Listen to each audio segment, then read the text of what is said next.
Hello and welcome to Nighttime Biographies. In the fading light of a spring afternoon in 399 BC, an old man sits in a small prison cell in Athens, surrounded by his grieving friends. He is 70 years old, his body still vigorous despite the decades, his mind as sharp as it has ever been.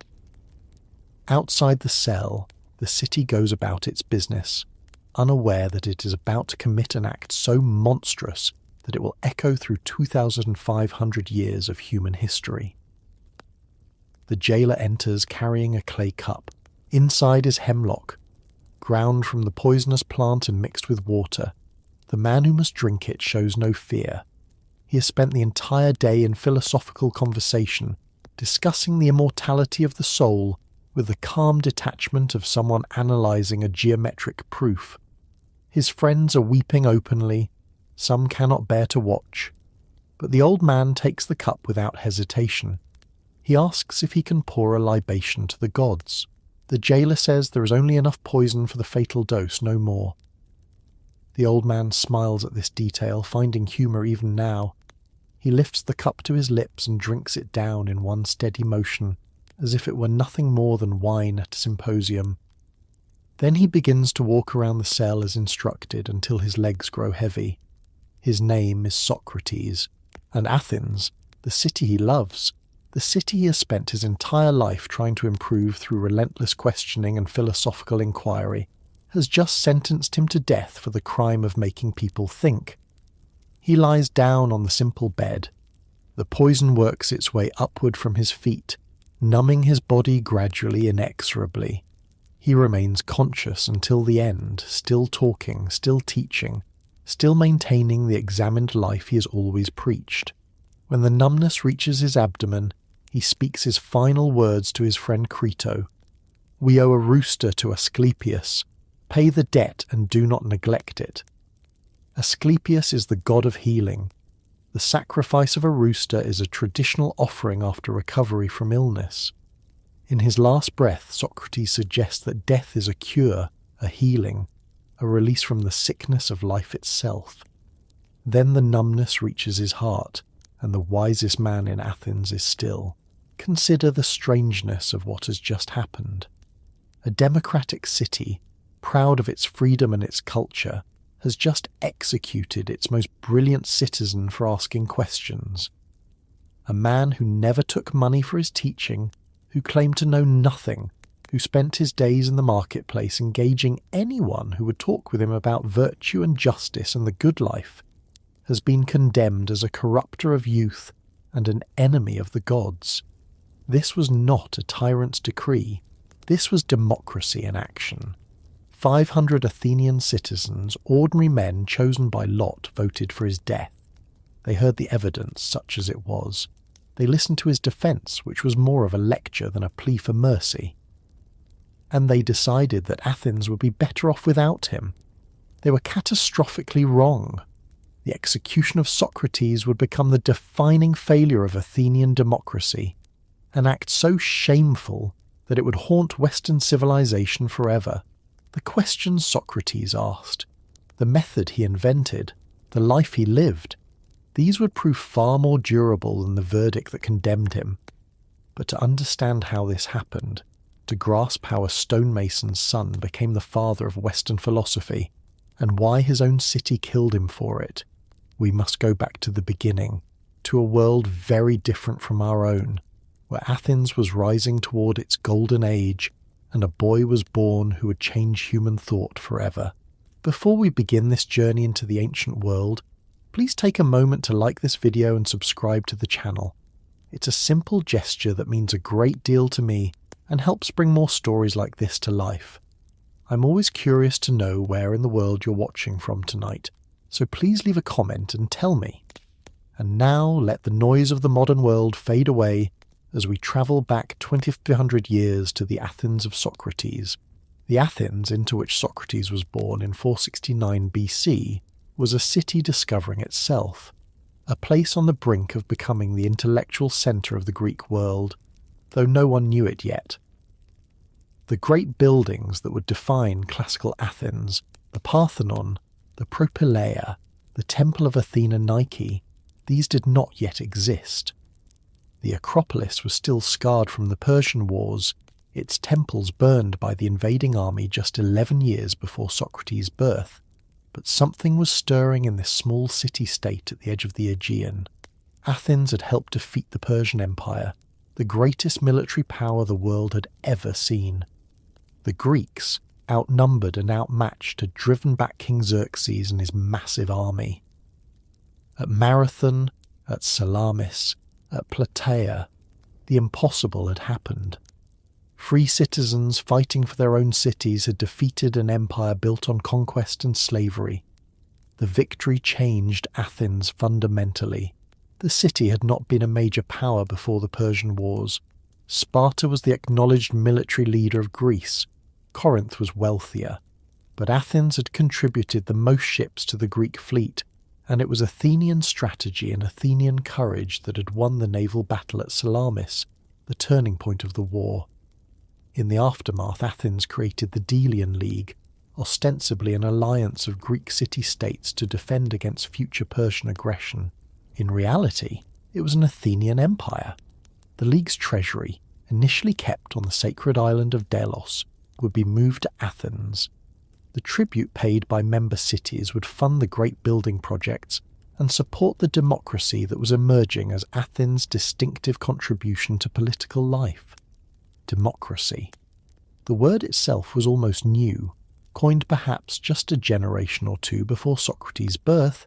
It meant rule by the demos, the people, not rule by the best men, aristocracy, not rule by the wealthy, plutocracy, not rule by a single king, rule by the citizens themselves, gathered in assembly to debate and vote on the affairs of state.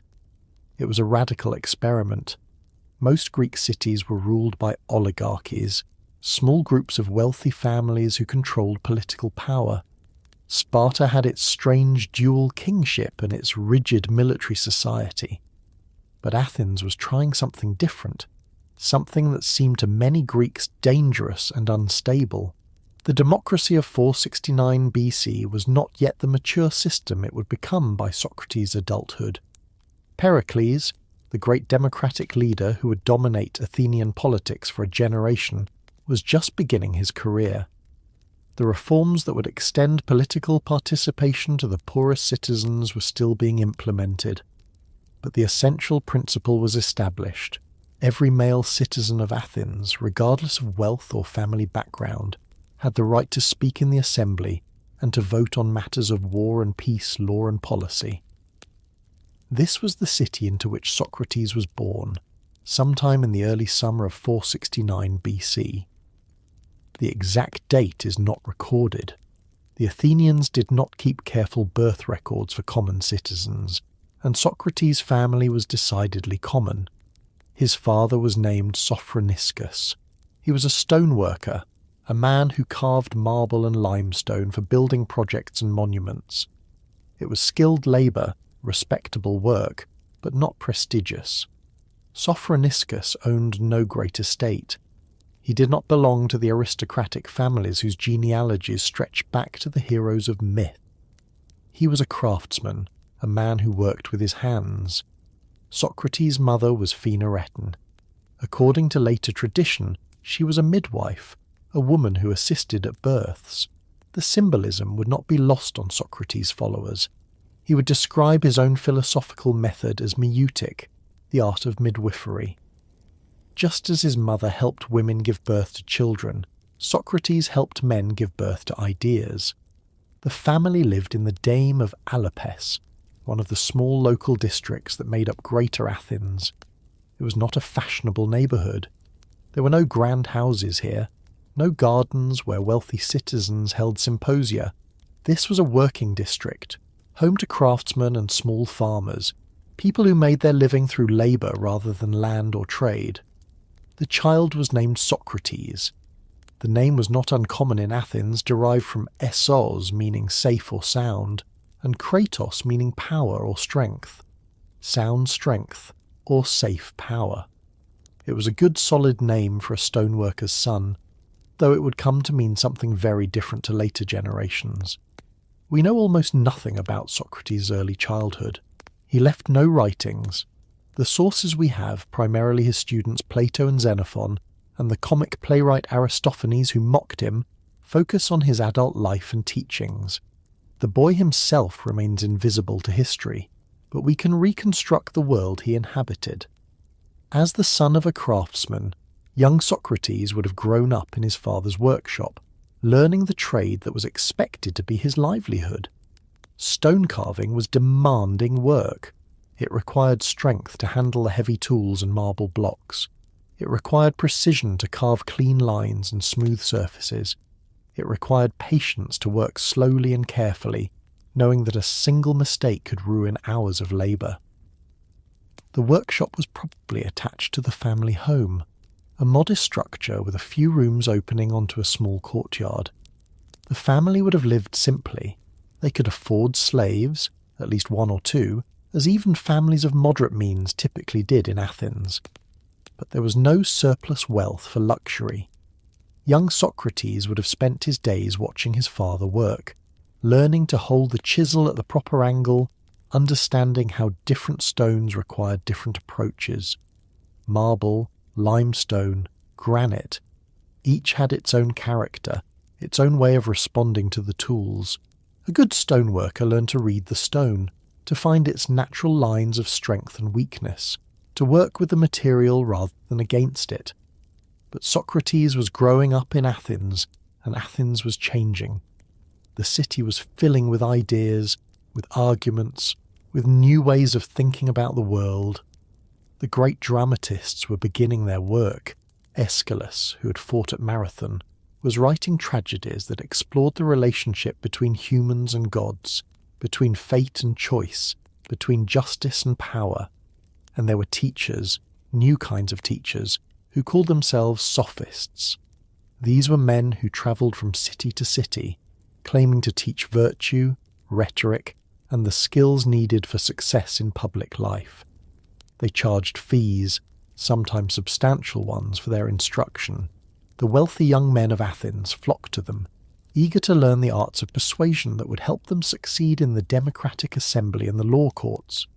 Young Socrates would have heard about these sophists, perhaps even seen them in the agora, the great marketplace that was the heart of Athenian public life. But such teaching was far beyond his family's means. If Socrates was to receive any education beyond his father's craft, it would have to come through the basic schooling available to Athenian boys of modest families. That education, such as it was, focused on 3 areas, each designed to shape the complete citizen that Athens required. First came literacy and numeracy, taught by a teacher called a grammatist.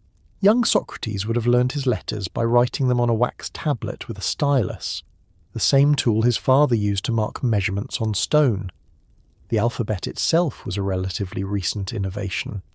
The Greeks had borrowed it from the Phoenicians just a few centuries earlier and adapted it by adding vowels, creating the most efficient writing system the ancient world had yet produced.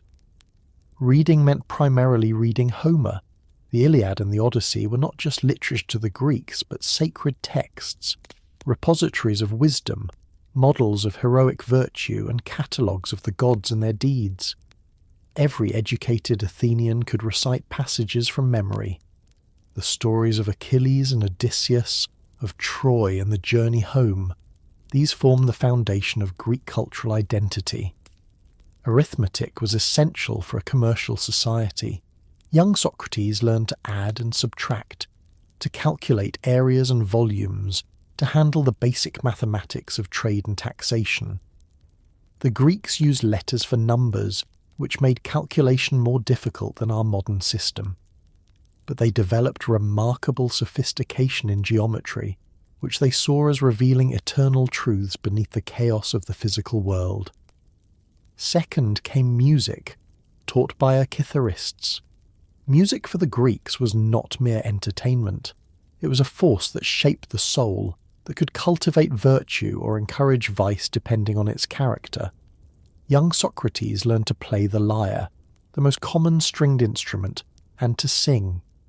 He memorized traditional songs, many of them ancient paeans to the gods or commemorations of historical events.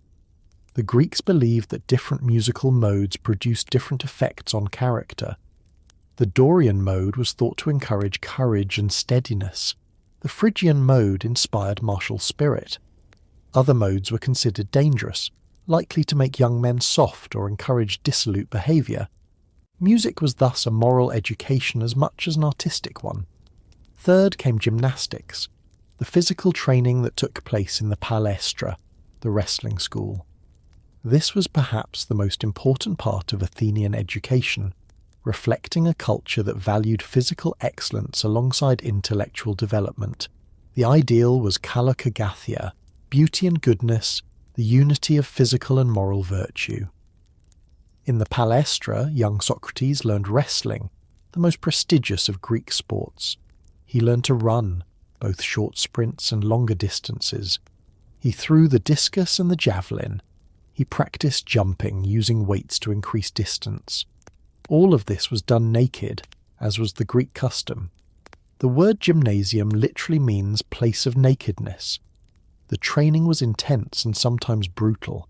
Boys wrestled in sand mixed with oil, grappling until someone submitted or could not continue. Injuries were common. But the palestra was also a social centre where boys formed friendships, competed for honour, and learned the values of their class. Socrates received this basic education, though he would later question many of its assumptions. We know he could read and write, though he chose never to write anything himself, believing that written words could not respond to questions or adapt to different audiences. We know he had some musical training, though he was not particularly accomplished, and he would later compose his first poems only while waiting for execution. And we know he underwent the physical training expected of an Athenian citizen, though his appearance in adulthood, stocky and ungainly, would suggest he was no athlete. But what set Socrates apart from other boys receiving this standard education was not any exceptional talent in these areas.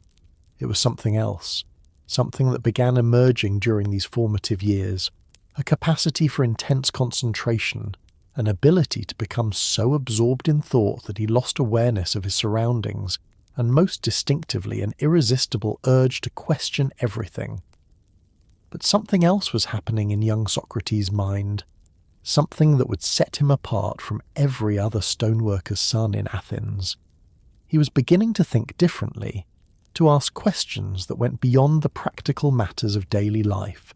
He was discovering that the world as it appeared was not necessarily the world as it was, and that the answers people gave to fundamental questions, questions about justice, courage, wisdom, beauty, were often confused, contradictory, and unexamined.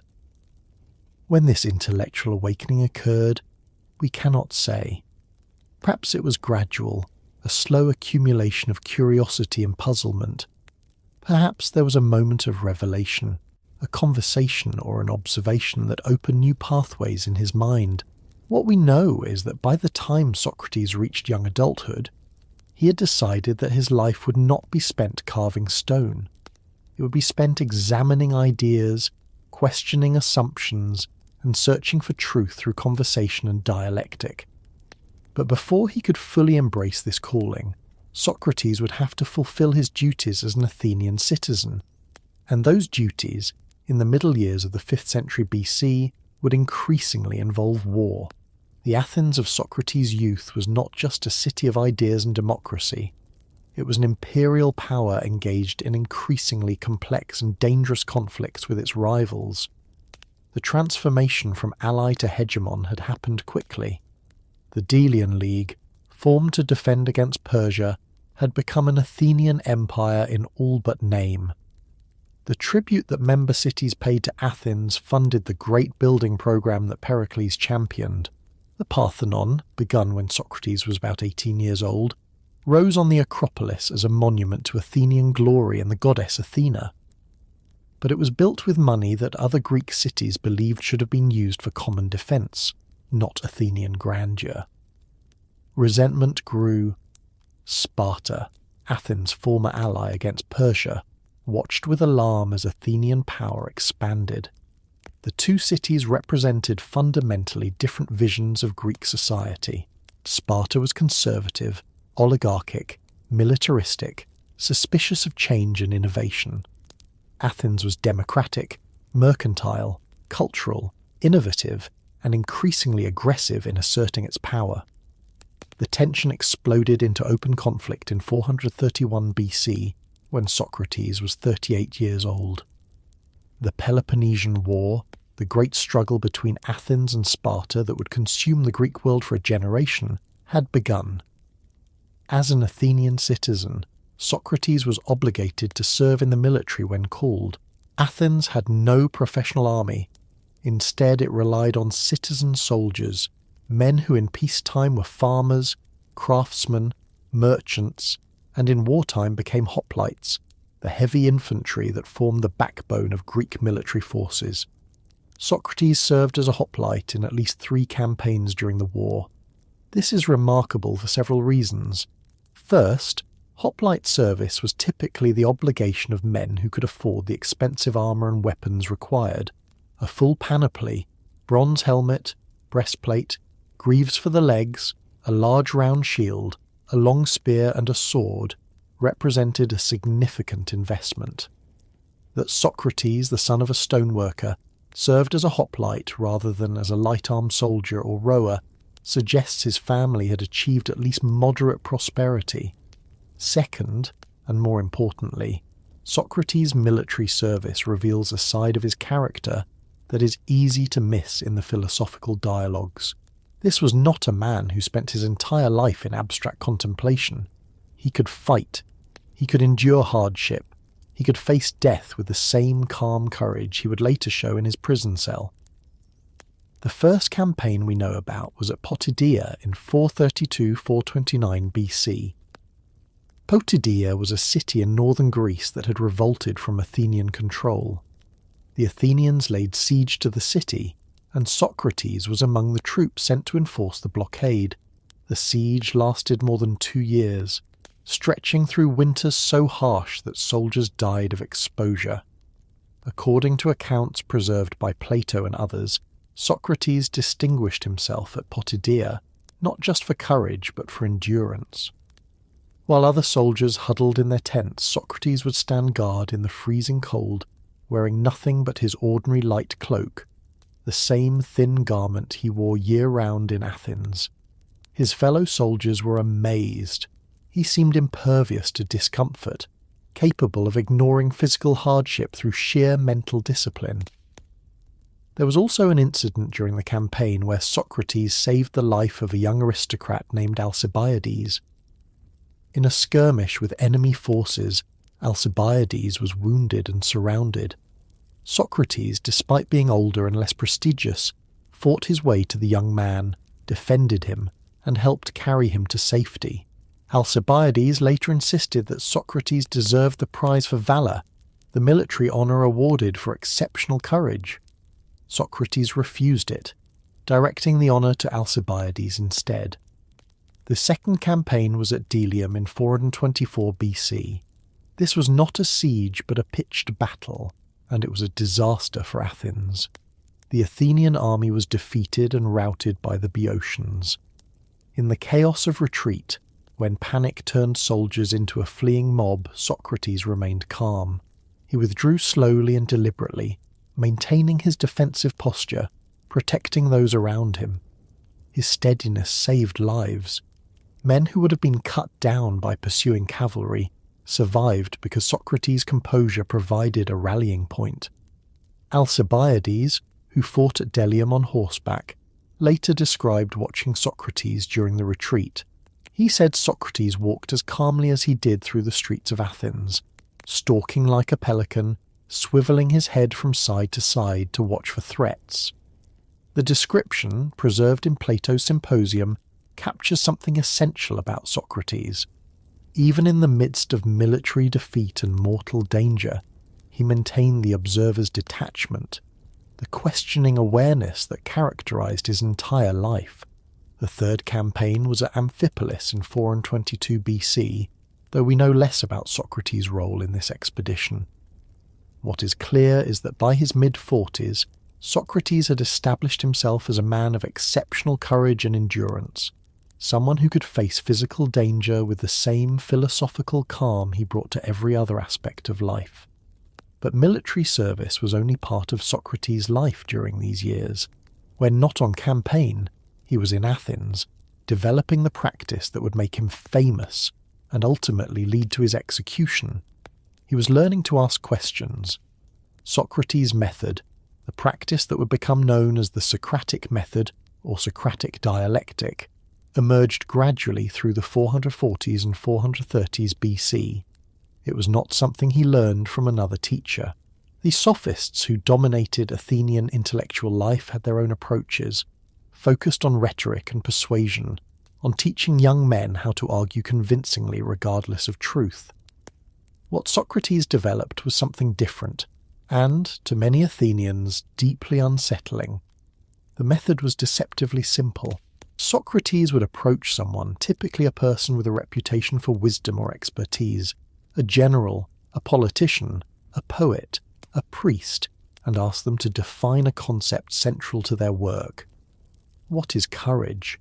What is justice? What is piety? What is beauty?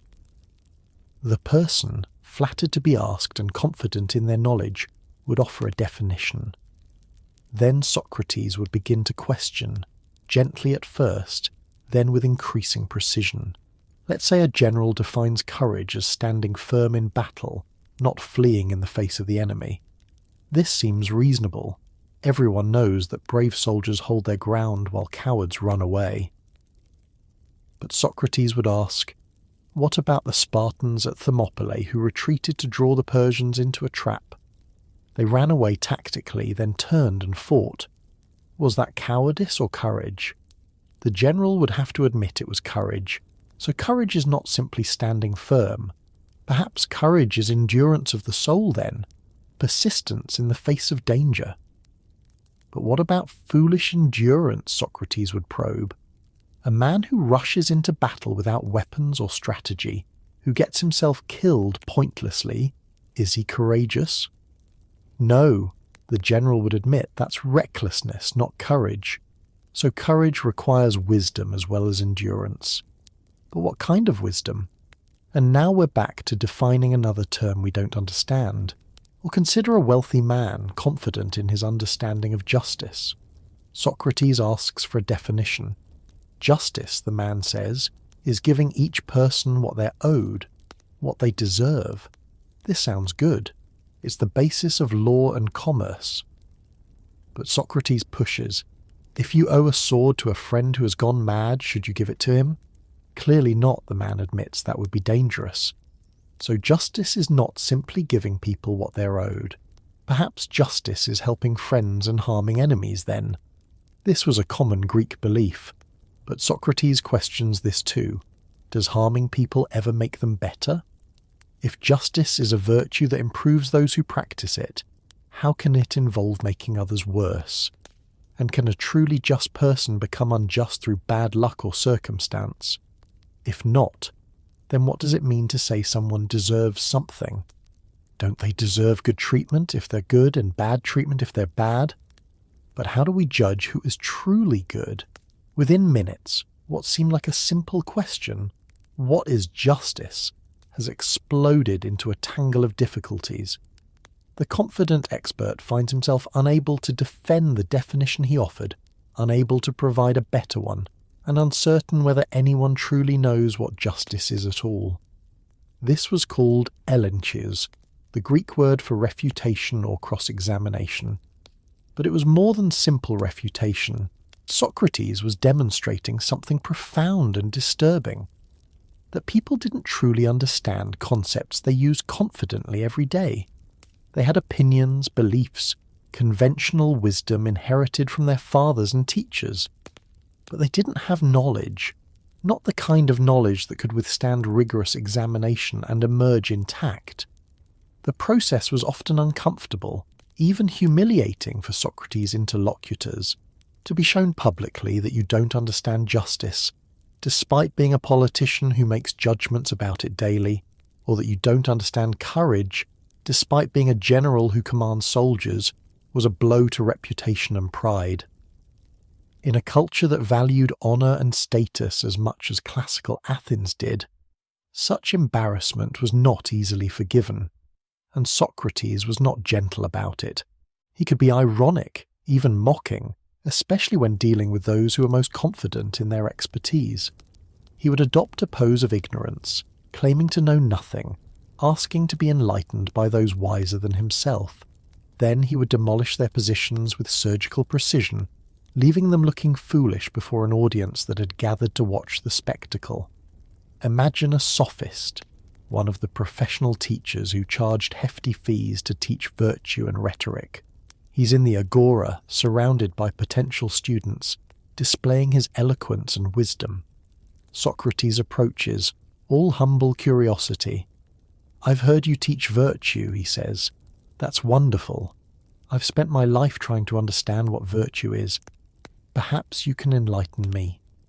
The sophist, pleased to have such a prominent audience, launches into an elaborate explanation of how virtue can be taught, how his methods improve young men, how his students go on to great success in public life. Socrates listens politely, then asks a simple question. "But before we discuss whether virtue can be taught, shouldn't we first understand what virtue is?" The sophist offers a definition, perhaps something like, "Virtue is excellence in one's role. For a ruler, it's the ability to govern well. For a soldier, it's courage. For a craftsman, it's skill in his craft." Socrates probes. "So virtue is different for different people? The ruler's virtue is different from the soldier's virtue?" "Yes," the sophist agrees. "But is there not something common to all these virtues? Something that makes them all virtues rather than vices or mere skills?" The sophist struggles to articulate what this common element is.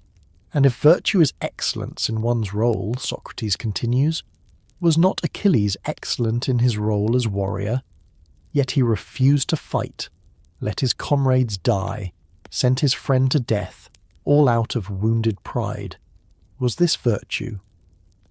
The discussion continues, each answer generating new questions, until the sophist who began by confidently claiming to teach virtue finds himself unable to define what virtue is.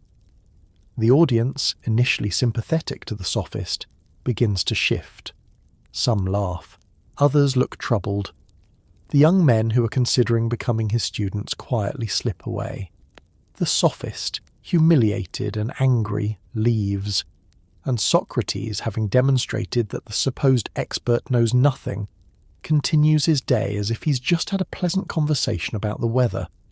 The process was often uncomfortable, even humiliating for Socrates' interlocutors. To be shown publicly that you don't understand justice, despite being a politician who makes judgments about it daily, or that you don't understand courage, despite being a general who commands soldiers, was a blow to reputation and pride. In a culture that valued honour and status as much as classical Athens did, such embarrassment was not easily forgiven. But Socrates insisted he was doing his victims a favour. He compared himself to a gadfly, the persistent insect that stings a horse to keep it from becoming sluggish. Athens, he argued, was like a large, noble horse that had become lazy. It needed to be stung into wakefulness, forced to examine itself rather than drift through life on unexamined assumptions. The metaphor reveals much about Socrates' self-understanding.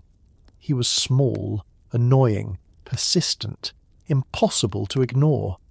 He had no political power, no wealth, no position, but he had a gift for disturbing people's peace, for making them think about things they'd rather not examine too closely. He also claimed to have something else, something that set him apart from ordinary humans. He spoke of a daimonion, a divine sign or inner voice that warned him away from certain actions.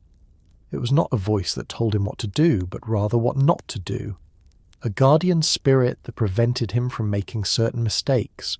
This daimonion would later become part of the charges against him.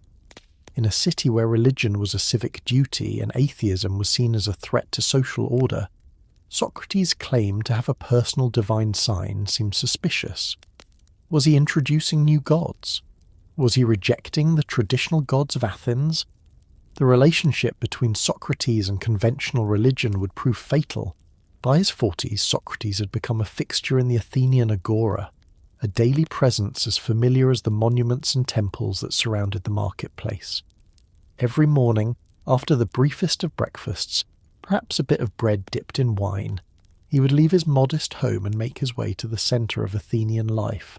There, in the shade of the colonnades, beside the long stowers where merchants displayed their goods, among the crowd of citizens, foreigners and slaves that filled the public spaces, Socrates would begin his day's work of questioning.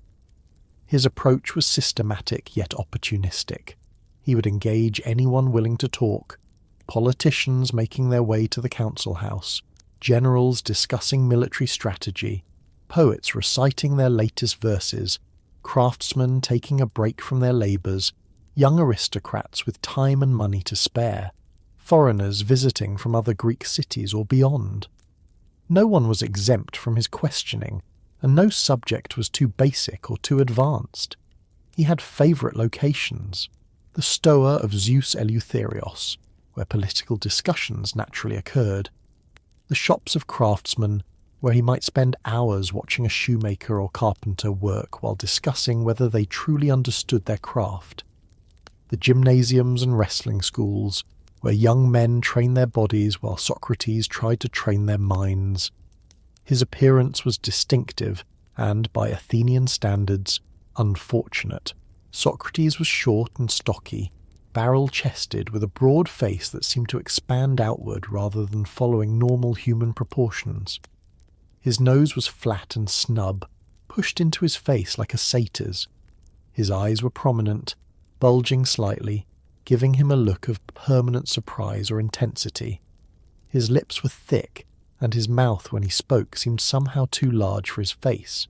Contemporaries agreed he resembled the Seleni, those mythological creatures associated with Dionysus, part human and part animal, often depicted as ugly but wise. The comparison was not meant as a compliment, yet Socrates seemed to embody it willingly. If the Seleni were outwardly bestial but inwardly divine, he was content to be the same, ugly on the outside, beautiful within. He made no effort to improve his appearance. While wealthy Athenians visited barbers daily, carefully grooming their beards and hair, anointing themselves with perfumed oils, and selecting clothes designed to display their status, Socrates seemed indifferent to such concerns. He wore the same simple cloak, a threadbare hymation, year-round. In summer, when other men wore light linen, he wore his cloak. In winter, when others bundled in multiple layers, he wore the same single garment. His footwear was equally minimal. He often went barefoot, even in winter, even on rough streets that would have torn the feet of softer men. When he did wear sandals, they were the simplest kind, barely more than soles tied to the feet with leather straps. During his military service, his fellow soldiers marvelled at his ability to walk across frozen ground wearing these flimsy sandals while they huddled in whatever warm gear they could find. His hygiene was apparently minimal by Athenian standards, which were quite high.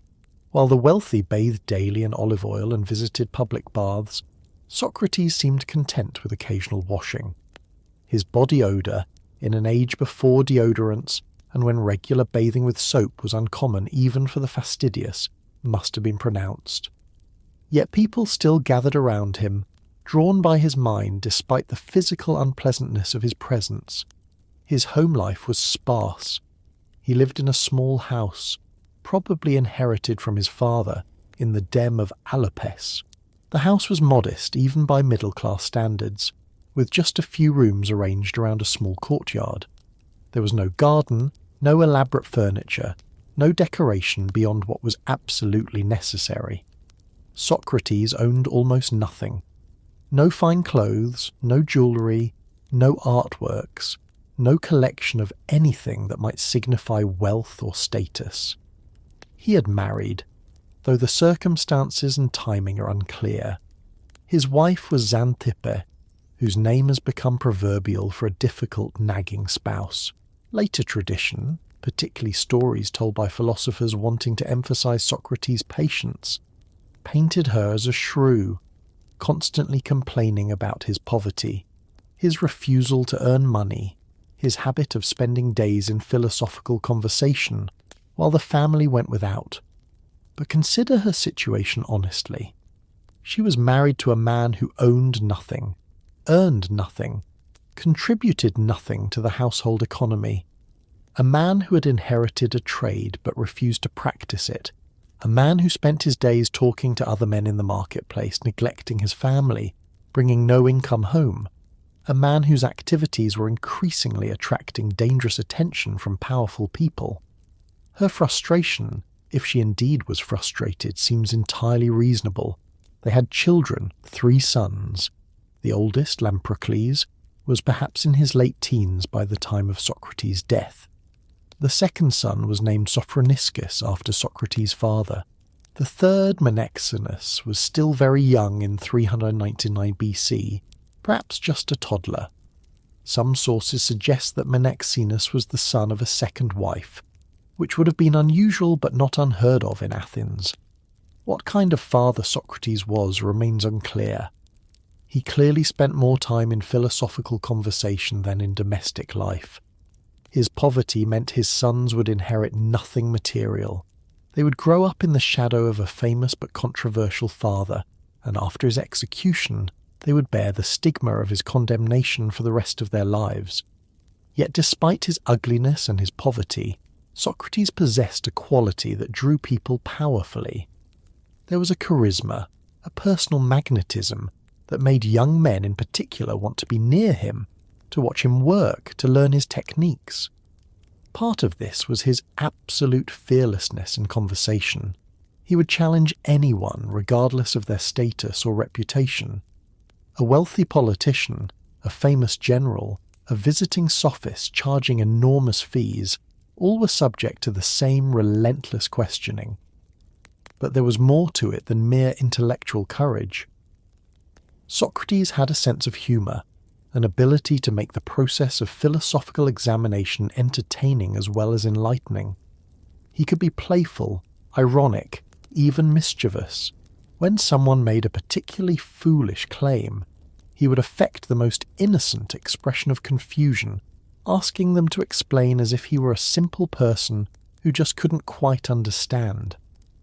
The more they explained, the deeper they dug themselves into logical contradictions, until the absurdity of their position became clear to everyone watching.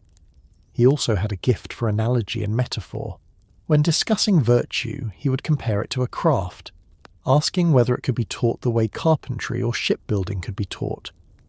When talking about the soul, he would use the metaphor of health and disease, suggesting that vice was to the soul what illness was to the body. These comparisons made abstract philosophical concepts concrete and accessible. His voice, according to those who heard it, was not particularly pleasant. It was somewhat high-pitched and had a penetrating quality that carried across crowds. But what he said compensated for how he sounded. He could make philosophy not just intellectually demanding but emotionally engaging. People laughed during his conversations. They gasped when he exposed a particularly clever contradiction. They leaned forward, absorbed, when he was building to an important point. His physical endurance remained remarkable throughout his life. He could stand in one place for hours, lost in thought, completely motionless. There are accounts of him standing stock still from dawn to noon, thinking through a problem, oblivious to the crowd that gathered to watch the spectacle. When he finally resolved whatever he'd been considering, he would simply resume walking as if nothing unusual had occurred. He seemed genuinely indifferent to physical comfort or discomfort. During winter campaigns, while other soldiers huddled around fires, Socrates would stand guard in the freezing cold wearing his usual thin cloak, apparently unbothered. During summer heat, when others sought shade and complained of the temperature, he maintained the same steady pace of conversation and activity. Most remarkably, he claimed to experience something no one else did, the daimonion, a divine sign or inner voice that warned him away from certain actions. This was not a voice that told him what to do, but one that prevented him from making mistakes. It would come upon him suddenly, a feeling of prohibition, warning him not to proceed with a planned action. He might be about to leave on a journey, and the daimonian would stop him. Later, he would learn that the road he would have taken was attacked by bandits, or that illness struck those who made the trip. This daimonian was personal to Socrates, a private religious experience that set him apart from other Athenians. It would later become part of the charges against him, evidence that he was introducing new divine beings and neglecting the traditional gods of Athens. But to Socrates, the daimonian was simply one more piece of evidence that humans were not alone in the universe, that there were forces beyond our understanding that took interest in human affairs. His daily routine then was simple but distinctive. Rise early, eat sparingly, go to the agora, engage in philosophical conversation until evening, return home for a simple dinner, sleep. No accumulation of wealth, no pursuit of honours, no social climbing or political manoeuvring. Just the daily practice of examining life, questioning assumptions, trying to understand what virtue is and how humans can achieve it. This was the life Socrates lived for decades, from his 40s through his 60s, always the same pattern, always the same practices, and slowly, inevitably, the resentments built. The powerful men he had exposed as ignorant did not forget. The fathers of young men he had taught to question authority did not forgive. The city he was trying to improve, trying to wake from its dogmatic slumber, was growing increasingly tired of his stinging. Yet despite his ugliness and his poverty, Socrates attracted followers. Young men, particularly aristocratic young men with time and resources, gathered around him. They watched him question their elders. They learned his techniques. They began to imitate him, interrogating their own fathers and teachers, exposing the ignorance of those who claimed to know. This was dangerous. Athens was a democracy, but it was not a tolerant democracy. The freedom to speak in the assembly did not extend to questioning the fundamental values and beliefs that held the city together, and Socrates, by training a generation of young men to question everything, was soaring at the roots of social order. Among his followers were some of the most notorious figures in Athenian history. Alcibiades, the brilliant but unstable aristocrat who would betray Athens to Sparta and then betray Sparta to Persia, had been Socrates' companion. Critias and Charmides, who would later lead the brutal oligarchic coup known as the 30 Tyrants, had listened to Socrates' teachings. When these men committed their crimes, when they brought horror to Athens, people remembered who their teacher had been. But Socrates also attracted genuinely philosophical minds. Plato, from one of Athens' most distinguished families, would become his most famous student, and the one who would immortalize his teaching in written dialogues. Xenophon, a soldier and historian, would also preserve Socratic conversations. Others, whose names are now lost, found in Socrates' method something that changed their lives fundamentally. What did these young men see in the ugly, poor old man who asked endless questions? They saw someone who lived differently, who seemed free in a way that even the wealthiest Athenians were not. Socrates owned almost nothing, cared nothing for reputation or status, feared neither poverty nor death. He lived according to principles that he examined constantly, refusing to accept conventional wisdom simply because it was conventional. He also possessed a quality that Alcibiades once tried to describe in a speech preserved by Plato. He compared Socrates to those statues of Silenus found in workshops, ugly on the outside but containing images of gods within.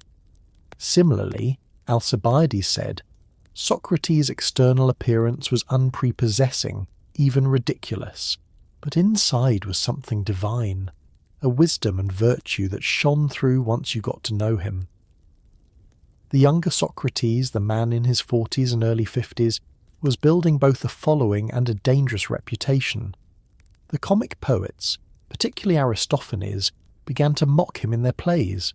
In 423 BC, when Socrates was 46, Aristophanes premiered The Clouds, a comedy that portrayed Socrates as the director of a thinkery, a school where students learn to make the weaker argument appear stronger, to justify any position through clever rhetoric, and to deny the existence of the traditional gods. The play was satire, not documentary. Aristophanes conflated Socrates with the sophists, the professional teachers who actually did charge fees and teach rhetoric. The real Socrates never charged money and claimed to teach nothing. But the damage was done.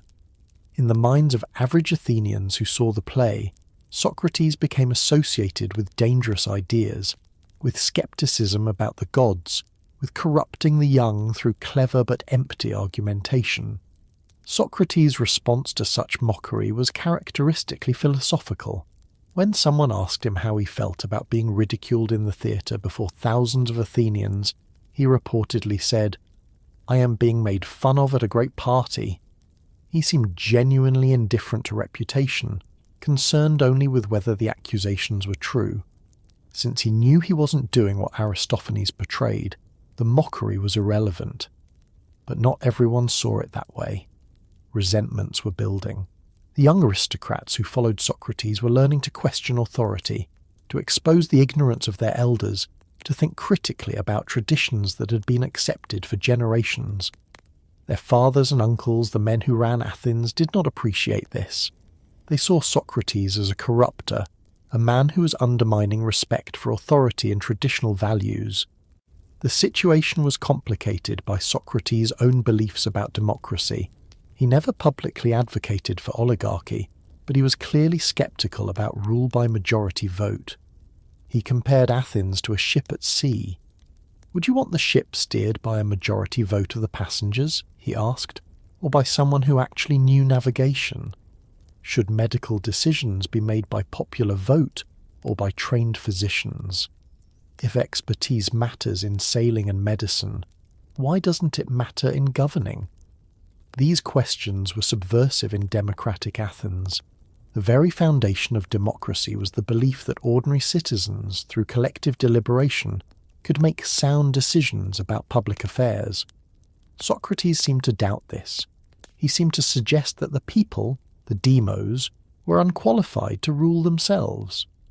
Yet Socrates also insisted that he never participated in politics beyond fulfilling his basic civic duties. He served on the Council of 500 once, when chosen by lot as was the democratic custom. He served in the military when required, but he avoided the assembly, refused to give speeches, never sought political office.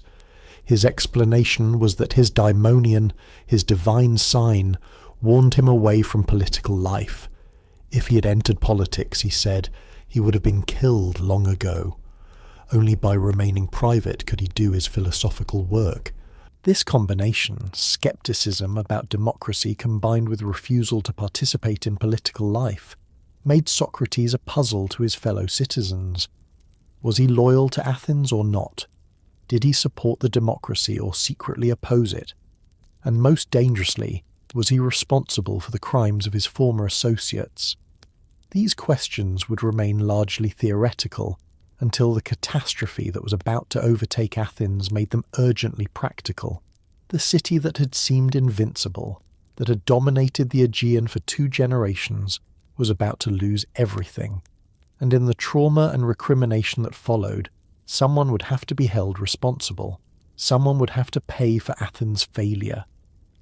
Socrates, the gadfly who questioned everything and everyone, who had taught many of Athens' most notorious figures, who seemed to mock the democracy even while living within it, would be the perfect target. The Peloponnesian War, which had begun in 431 BC when Socrates was 38, would grind on for 27 years before finally ending in utter disaster for Athens. The great democratic city that had stood up to the Persian Empire, that had created the Delian League, that had built the Parthenon and dominated Greek culture and politics for a generation, would be brought to its knees by Sparta and its allies. The turning point came in 415 BC with the Sicilian expedition. one of the greatest military catastrophes in ancient history. Athens, led by the charismatic Alcibiades, Socrates' former companion, decided to send a massive fleet to conquer Syracuse, the wealthy Greek city on the island of Sicily. It was an act of extraordinary ambition and extraordinary folly. The expedition was a total disaster. The entire Athenian fleet was destroyed. Thousands of Athenian soldiers were killed in battle or died as slaves in the stone quarries of Syracuse, where they were worked to death under the Sicilian sun. Athens never truly recovered from the loss. Alcibiades himself defected to Sparta before the disaster unfolded, helping Athens' enemies with military advice. Later he would go to Persia, playing the great powers against each other. His career of betrayal would be remembered, and so would his association with Socrates. The war continued, but Athens was bleeding to death. The treasury was empty, the fleet was depleted, food was scarce, and in 404 BC, Athens finally surrendered. The long walls that connected the city to its port at Piraeus were torn down to the sound of flutes. The Spartan victors took satisfaction in humiliating their defeated enemy. What followed was horror. A group of pro-Spartan oligarchs, backed by Spartan force, seized control of Athens and dissolved the democracy. This group, known as the 30 Tyrants, began a reign of terror. They executed perhaps 500 Athenian citizens without trial, confiscating their property and using the proceeds to pay their Spartan garrison. The victims included political enemies, but also wealthy men whose only crime was having property worth stealing. Two of the 30's leaders were Critias and Charmides, both of whom had been associates of Socrates. Critias in particular had been one of Socrates' closest companions in earlier years. Now he was ordering executions and proscriptions, running a criminal regime backed by foreign military force. Socrates remained in Athens during this period. He did not participate in the 30's crimes, and at one crucial moment, he openly defied them. The 30 ordered Socrates and 4 other men to go to Salamis and arrest Leon, a wealthy citizen, so he could be executed and his property seized. It was a test of loyalty and a way to implicate more Athenians in the regime's crimes. Socrates listened to the order, then simply went home. He did not argue. He did not make speeches. He refused. The other 4 men went to Salamis and arrested Leon, who was duly murdered. Socrates did nothing, and in doing nothing committed an act of profound moral courage. The 30 fell after just 8 months. Democratic exiles gathered an army, marched on Athens, and overthrew the oligarchs. In the brief civil war that followed, Critias was killed fighting against the Democrats. Democracy was restored in 403 BC. But the restored democracy was traumatized, paranoid, and bitter. An amnesty was declared, forbidding prosecution for actions during the 30's reign. But everyone knew who had collaborated and who had resisted. The city was divided, suspicious, looking for enemies within. Socrates, who had defied the 30 but also taught them, who had questioned democracy but also lived under it, who seemed to many Athenians to be connected to everything that had gone wrong, became an obvious target. The man who had spent his life asking uncomfortable questions would now face the most uncomfortable question of all. Would Athens tolerate him any longer?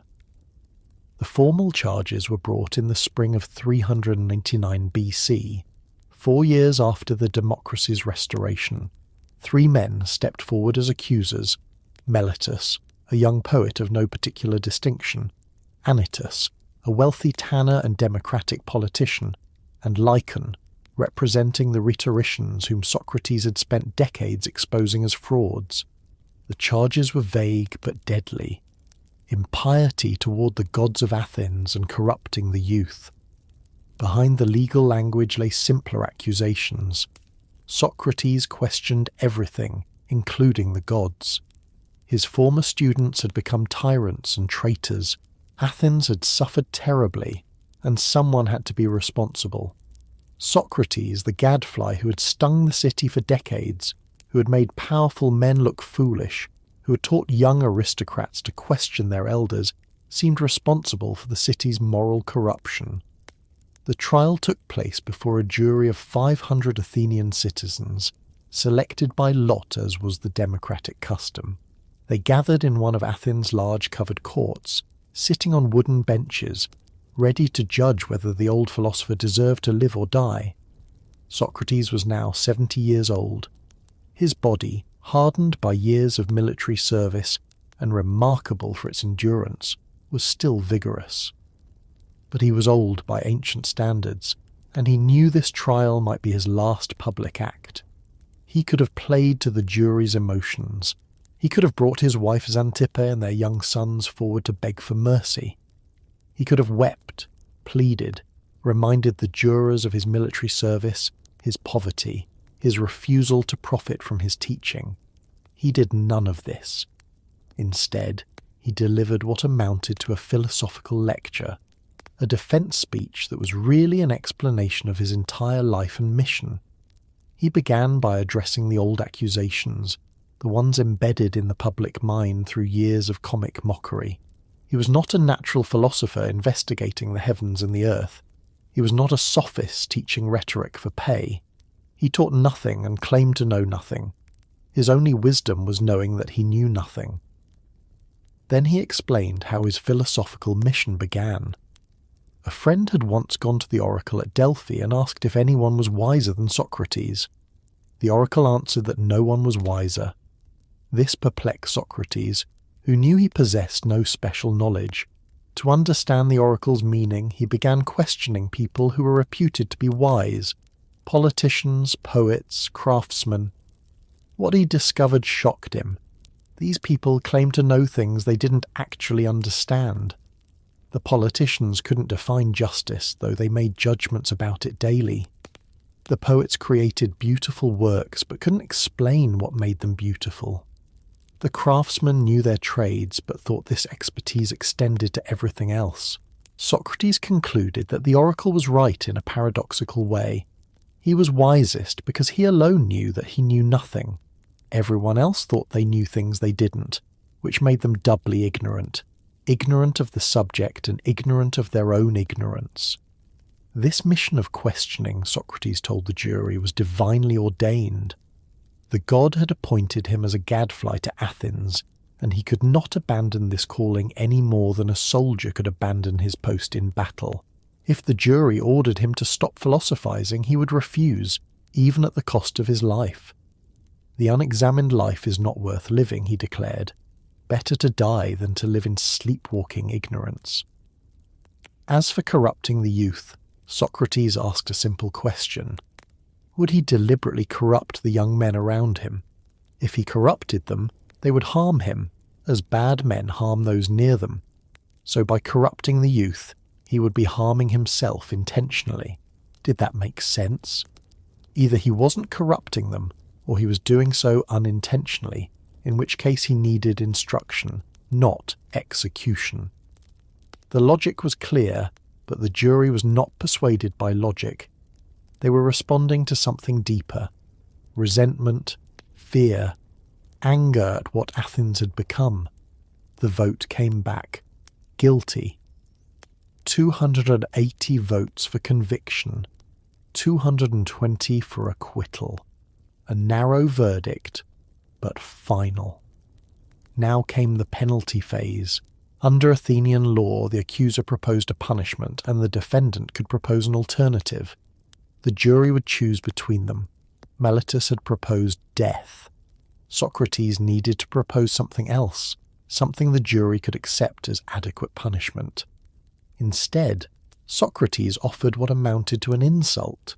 Far from deserving punishment, he argued, he deserved to be fed at public expense in the Prytaneum, the highest honour Athens could bestow, reserved for Olympic victors and the city's greatest benefactors. After all, he had spent his entire life improving his fellow citizens. Wasn't that worth honouring? Only after his friends insisted did he propose a fine of 1 mina of silver, then increasing it to 30 minae when supporters offered to pay. But the damage was done. His contempt for the proceedings was clear. The jury voted again. Death. 360 votes this time. More men voted to execute Socrates after hearing his defiance than had voted to convict him in the first place. He had sealed his own fate. Socrates accepted the verdict with the same calm he had maintained throughout. He told the jury that no evil can come to a good man, either in life or after death. He speculated that death might be a dreamless sleep, which would be pleasant, or a journey to another place where he could continue questioning the heroes of old. Either way, he saw no reason to fear it. He was led back to prison to await execution, but the actual sentence could not be carried out immediately. The day after the trial, the sacred ship to Delos departed on its annual pilgrimage to honour Apollo. According to Athenian custom, no executions could take place while the ship was away. The voyage took 30 days, giving Socrates a month to live. It was the richest month of Socrates' life, and paradoxically also his last. The prison cell became a classroom, a philosophical seminar unlike any Athens had seen. Every day his friends and students gathered to talk, to question, to prepare themselves for what was coming. And every day Socrates continued to teach, continued to examine life, continued to demonstrate what it meant to live philosophically until the final moment. These 30 days in prison, waiting for the ship to return from Delos, became the setting for some of the most famous philosophical conversations in history, preserved by Plato in dialogues that have shaped Western thought for 2,500 years. But they were also something more human and more moving. The last teachings of a master to his students, the final preparation for a death that everyone knew was coming, an extended farewell between friends who loved each other. The prison was a small public building near the Agora, nothing like the massive institutions we think of today. It was simply a place to hold people awaiting trial or execution, probably no more than a few rooms with barred windows and a courtyard. Socrates occupied a cell that was likely quite small, perhaps 10 feet by 10 feet, with a simple wooden bed, a chair, and little else. A guard was posted outside, but Athenian prisons were remarkably casual compared to modern standards. There were no shackles, no solitary confinement, no harsh restrictions. Friends could visit freely during daylight hours. They could bring food, knowing that prison rations were minimal and poor quality. They could bring wine, cushions, anything that might make Socrates more comfortable. They could stay as long as they wished, from sunrise until the prison closed at sunset, and most remarkably, they could engage in the same philosophical discussions that had characterized their relationships with Socrates for years. And Socrates' friends came. They came every day, gathering in the cell or sometimes in the courtyard if the weather was pleasant and the guards allowed it. Among the regular visitors were the young men who had formed Socrates' closest circle over the previous years. Plato was there most days, though he would later note his absence on the final day, claiming illness. Whether this was physical illness or an excuse, a way to avoid witnessing what he could not bear to see, remains one of the small mysteries of history. Plato was perhaps 28 years old, from one of Athens' most distinguished families, and he had been studying with Socrates for perhaps 8 years. The old philosopher's execution would shatter something in Plato, driving him eventually to leave Athens and travel the Mediterranean before returning to found his academy. Crito was there every day. He was one of Socrates' oldest and closest friends, a man of Socrates' own generation who had known him for decades. Crito was wealthy, respectable, conventional in ways that Socrates was not, but he was absolutely devoted to his friend, willing to risk his own reputation and resources to save Socrates' life. Apollodorus came daily, a young man known for his emotional nature and his passionate devotion to philosophy. He would later be remembered as someone who wept more than anyone else during Socrates' final hours, unable to control his grief even when Socrates himself remained calm. There was Hermogenes, Epigenes, Aeschines, Antisthenes, who would later found the Cynic school of philosophy, Aristippus, who would establish the Cyrenaic school emphasizing pleasure, Euclides, who would create his own philosophical tradition in Megara. Looking around that prison cell, you saw gathered the men who would carry forward Socrates' mission, spreading his methods and ideas across the Greek world. Others came less regularly, family members checking on his welfare, old acquaintances paying their respects, curious citizens who had heard about the famous prisoner and wanted to see him one last time, even some who had been hostile to Socrates but were troubled by the verdict and came to make their peace. The conversations during these 30 days ranged across philosophy's deepest questions, but they kept returning to certain themes: death and the soul, knowledge and ignorance, virtue and the good life. And running through all of it, the question that Socrates had asked his entire life: how should we live? On some days the discussions were remarkably cheerful. Socrates would tell stories, make jokes, tease his friends about their logical errors just as he always had. The death sentence hanging over him seemed not to diminish his spirits, but rather to sharpen his focus, to make each conversation more precious and more intense. He argued that philosophers should not fear death because they had been practicing for it their entire lives. Philosophy, he insisted, was training in how to separate the soul from the body, how to focus on eternal truths rather than temporary physical pleasures. Every time a philosopher ignored hunger to continue thinking, every time they resisted sexual temptation to pursue wisdom, every time they chose contemplation over comfort, they were rehearsing for death, the final separation of soul and body. On other days the mood was darker.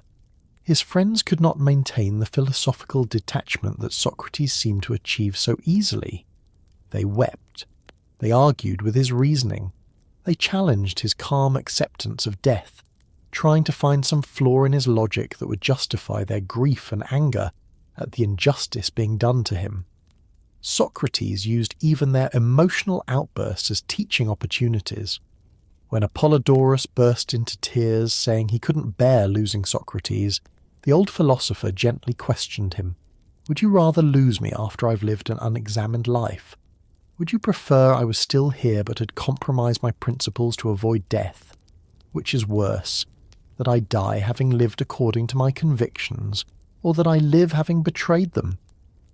The question of the soul's immortality occupied much of their discussion, particularly in the final days. Socrates offered several arguments, working through the logic carefully with his companions, subjecting each argument to the same rigorous examination he applied to everything else. First, he argued from opposites. Everything in nature comes from its opposite, he observed. Hot from cold, cold from hot. Waking from sleeping, sleeping from waking. The living come from the dead, just as the dead come from the living. This cycle could not have started from nothing. It must continue. Therefore, the souls of the dead must exist in some state, ready to return to life. Second, he argued from recollection. When we learn mathematics or philosophy, he suggested, we're not acquiring completely new knowledge but remembering what we knew before birth. A slave boy with no education can solve geometric problems if asked the right questions, discovering truths that must have been in his soul all along. If the soul knew these things before birth, it must have existed then. And if it existed before this life, why shouldn't it exist after? Third, he argued from the soul's nature. The soul is simple and uniform, not a composite of parts that might decompose. It is invisible, immaterial, unchanging in its essence. Physical things, which are composite, decay and dissolve. But the soul, being simple, has no parts to separate. How then could it die? Fourth, and most powerfully, he argued that the soul's essence is life itself. Death is the opposite of life. But can the soul, which is the principle of life, admit its opposite? Can fire become cold while remaining fire? Can snow become hot while remaining snow? No. Similarly, the soul cannot become dead while remaining a soul. When death approaches, the soul must either perish, which contradicts its nature, or depart to exist elsewhere. Not all his friends found these arguments convincing. Some raised objections. Simmias suggested that perhaps the soul was like a harmony created by the body, real but dependent on its physical basis, dying when the body died like music ceasing when a lyre breaks. Sebes worried that even if the soul was immortal, it might weaken and decay through multiple incarnations until it finally dissolved. Socrates addressed each objection seriously, not dismissing doubts, but working through them logically. He showed that the soul could not be a mere harmony of the body because it rules the body, opposes bodily desires, exists before the body takes its mature form. He argued that the soul could not decay if it was truly immortal, for decay implies change through time, and the soul exists beyond time in its essence. The discussions went on for hours each day, sometimes becoming quite technical, other times more mystical and speculative. Socrates spoke of a journey the soul makes after death, of judgment, of rewards for the just and punishments for the unjust. He described a vision of the earth as a beautiful sphere, with many dwellings for souls, places of punishment underground and places of reward in higher, purer regions. Whether he believed these myths literally or offered them as useful fictions to encourage virtue, we cannot know, but he spoke with such conviction, such calm certainty, that his friends found themselves believing, or at least wanting to believe, that death was not the end but a transition to something better. Throughout these conversations, certain themes emerged repeatedly, ideas that Socrates had spent his entire life exploring and was now, in his final days, bringing to their clearest expression. First, that virtue is knowledge. To know what is good is to do it. No one does evil willingly. They do it out of ignorance, mistaking what is bad for what is good. If people truly understood that virtue leads to happiness and vice to misery, they would always choose virtue. This was a radical claim, denying that people could knowingly choose evil, but Socrates defended it rigorously. Second, that the unexamined life is not worth living. This had been his constant refrain throughout his career, and it took on new meaning in the shadow of death. He was facing execution rather than exile precisely because he refused to abandon the examined life, refused to stop questioning, refused to accept ignorance disguised as knowledge. Third, that one should never do wrong, even in response to wrong. When the state wronged him through an unjust verdict, he would not respond by breaking the law through escape. The moral person maintains their integrity regardless of how others behave. To repay wrong with wrong is to become like those who wrong you. Fourth, that death is not to be feared.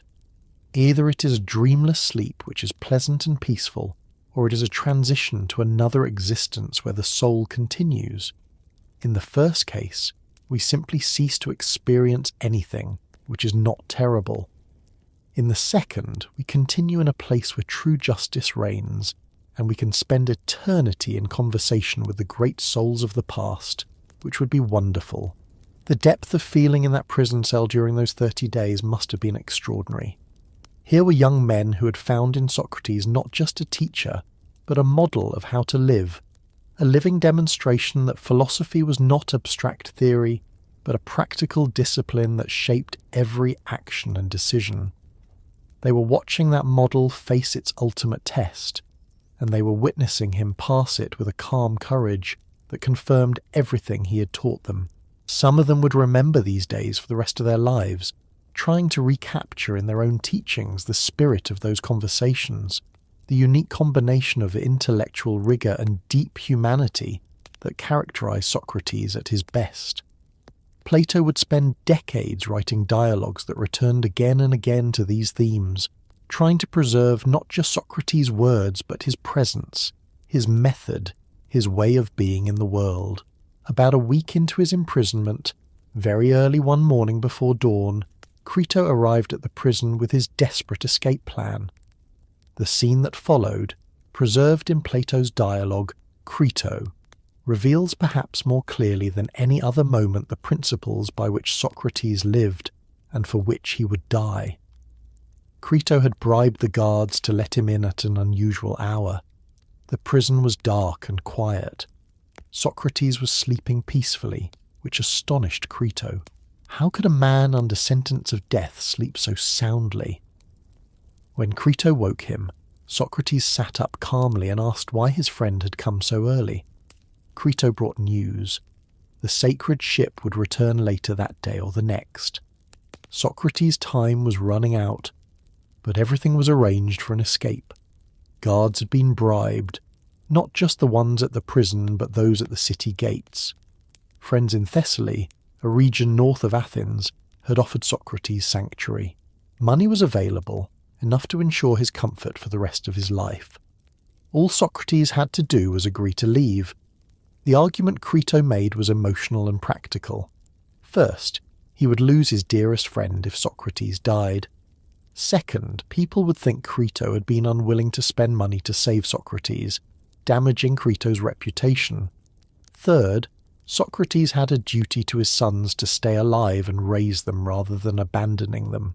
Fourth, it was cowardly to accept death when escape was possible. Fifth, Socrates would be giving his enemies what they wanted by dying. These were powerful arguments based on friendship, reputation, family duty, and pride. Most men would have found them convincing, but Socrates characteristically wanted to examine the question logically rather than emotionally. He began by dismissing the concern about reputation. The opinions of the many don't matter, he argued. Only the opinion of those who truly understand justice matters. If what matters is doing what's right, not what people think about you, then Crito's worry about his reputation was irrelevant. Then he moved to the central question. Would it be right to escape? To answer this, he needed to establish some principles. They work through these together in their characteristic dialectical method. First principle, we should never do wrong, even in response to wrong being done to us. Crito agreed. Second principle, doing wrong means harming others. Crito agreed. Third principle, breaking just laws harms the city and its citizens. After some discussion, Crito agreed to this as well. Now the question became, are the laws of Athens just, and would escaping break them? Socrates imagined the laws of Athens speaking to him directly, making their case for why he should stay. Socrates, the laws would say, we gave you life. Your father married your mother under our protection. We provided the framework within which you were born. Are we not like your parents, deserving of your respect and obedience? We educated you, the laws continued. We provided the schools, the gymnasiums, the cultural context in which you developed into the man you are. We protected you, maintained order, enabled commerce and philosophy to flourish. You have benefited from us your entire life. We gave you freedom, the laws pointed out. Any Athenian who does not like our laws can leave, taking his property with him. We do not compel anyone to stay, but if you choose to stay, to raise your children here, to live under our protection for 70 years, you have implicitly agreed to obey us. You, Socrates, stayed in Athens when you could have left. You fought in our wars. You participated in our government when called. You raised your children under our laws. Through all these actions, you made an agreement with us. And now, just because we have made a decision you don't like, will you break that agreement? If you escape, what will you be saying? That agreements should be kept only when convenient? That laws should be obeyed only when they work in your favour? Your entire life has been about the importance of justice and virtue. Will you abandon those principles to save your physical body? The argument was not just about preserving social order, but about personal integrity. Socrates had lived his entire life insisting that virtue was the highest good, that one should never compromise principles for convenience or survival. To flee now would be to reveal that he didn't truly believe what he had taught, that when tested, he would abandon philosophy to save his skin. Moreover, Socrates argued, escaping would harm him more than dying would. His soul would be corrupted by the injustice of his action. He would spend the rest of his life as a hypocrite, a man who preached virtue but practiced expediency. Better to die with his integrity intact than to live as a compromised person. Crito tried other arguments, but Socrates had an answer for each. What about his sons? Better for them to have a father who died honourably than one who lived dishonourably.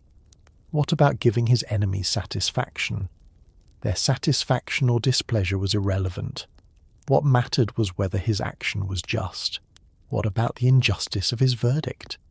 The law itself was just even if this particular judgment was wrong, and he had agreed to abide by Athenian law by choosing to live there. As the dawn light gradually filled the cell, Crito finally understood that he had lost the argument. Socrates would not escape. His friend would die, not from any lack of opportunity or resources to avoid death, but from a principled choice, a decision that maintaining integrity mattered more than preserving life.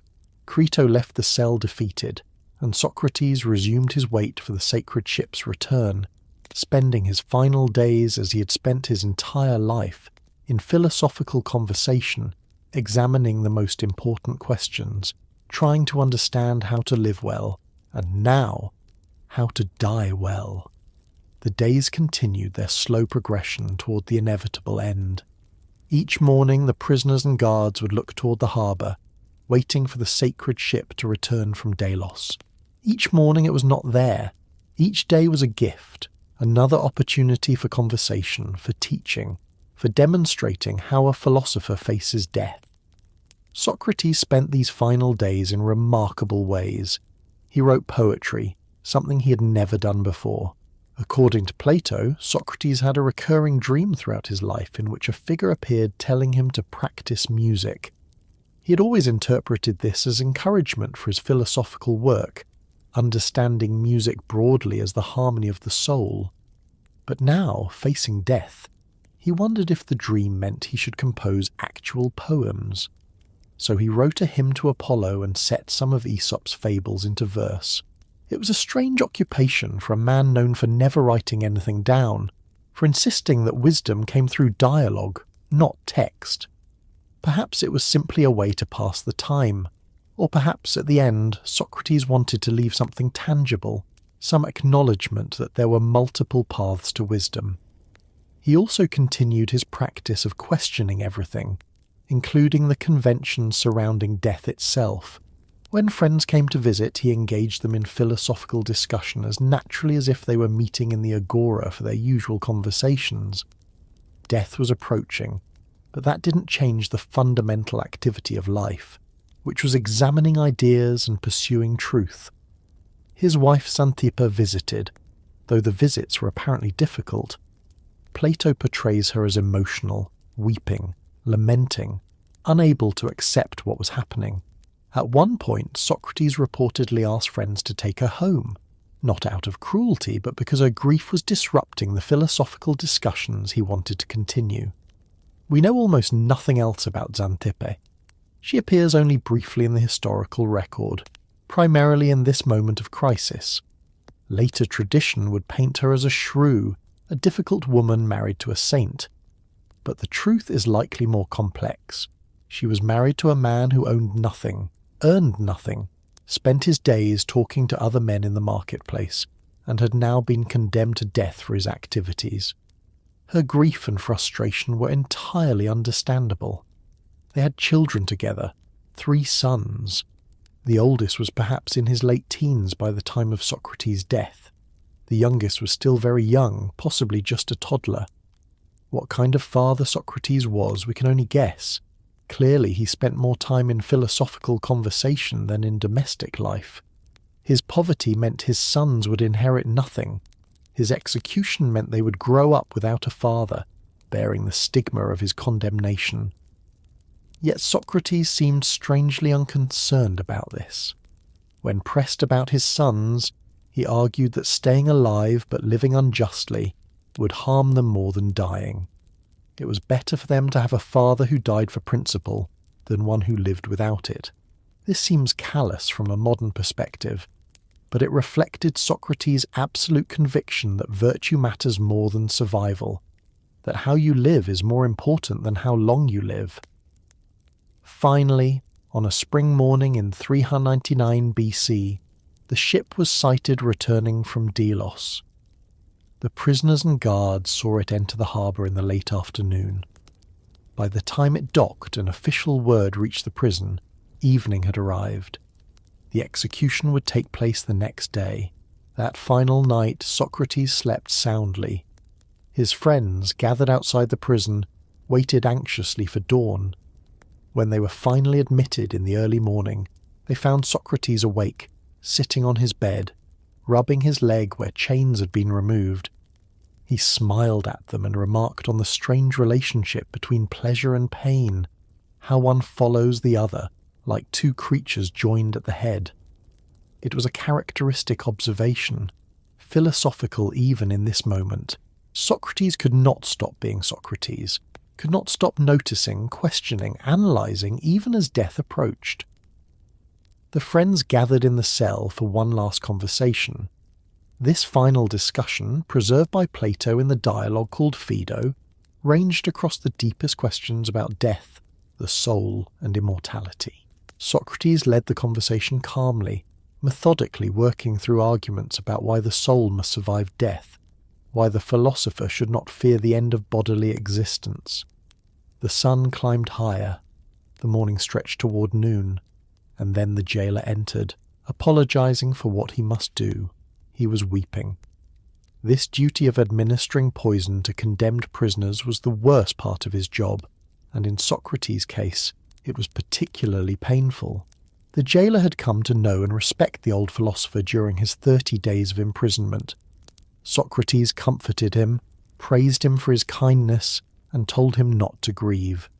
Then he asked practical questions about how the poison worked, what he should expect, what he should do.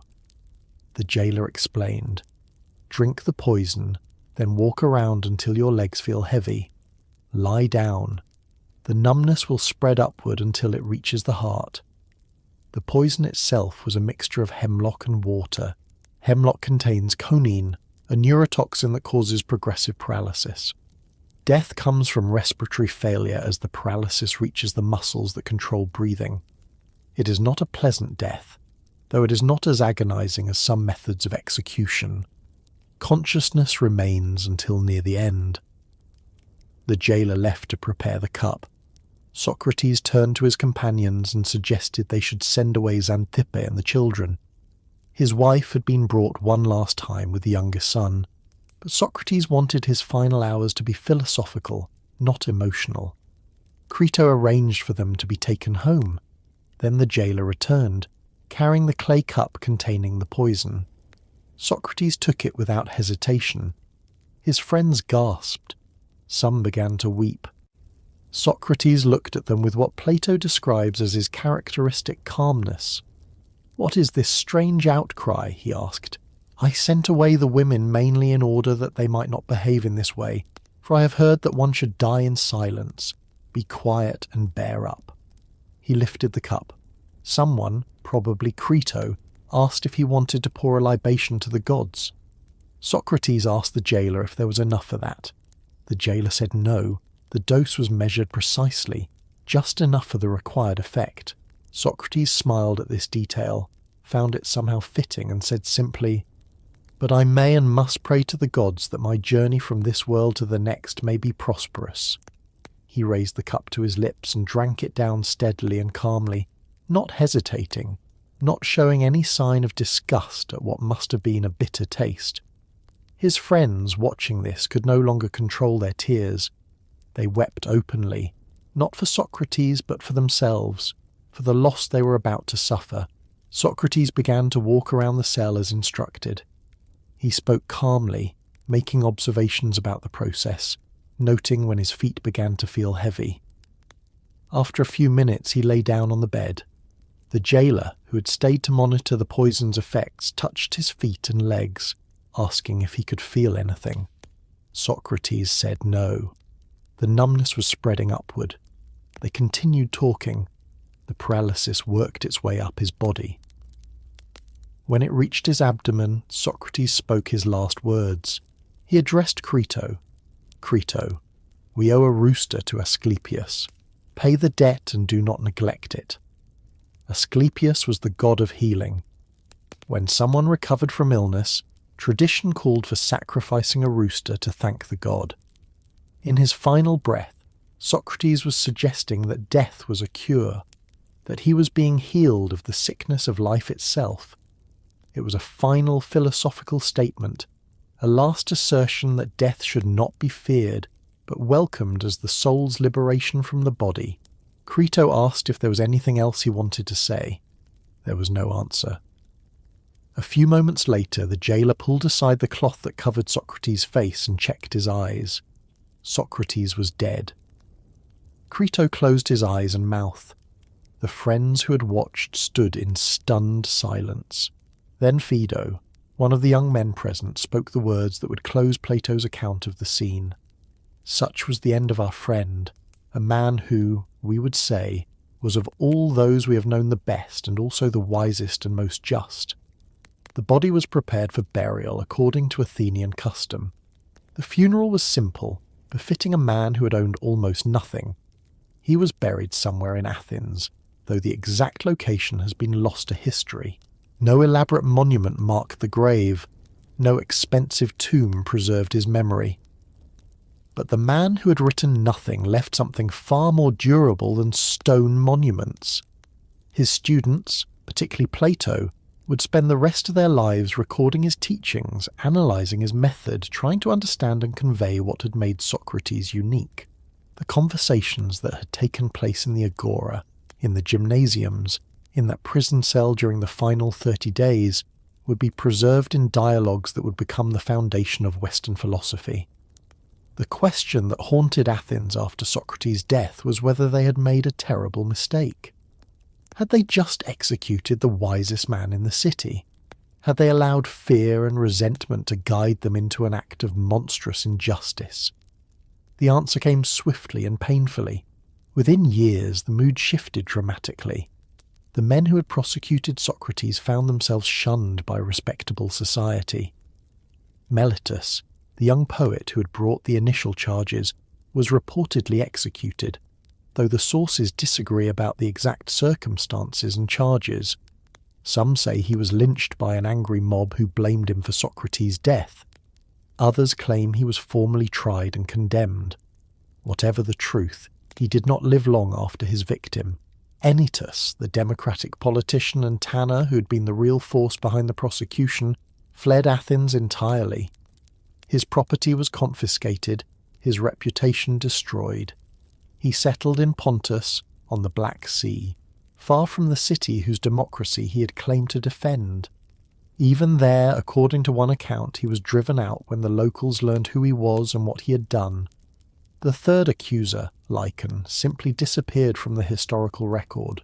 Whatever became of him, he was remembered only as one of the men who killed Socrates, and that was not a legacy anyone in Athens envied. The city that had condemned Socrates now seemed ashamed of what it had done.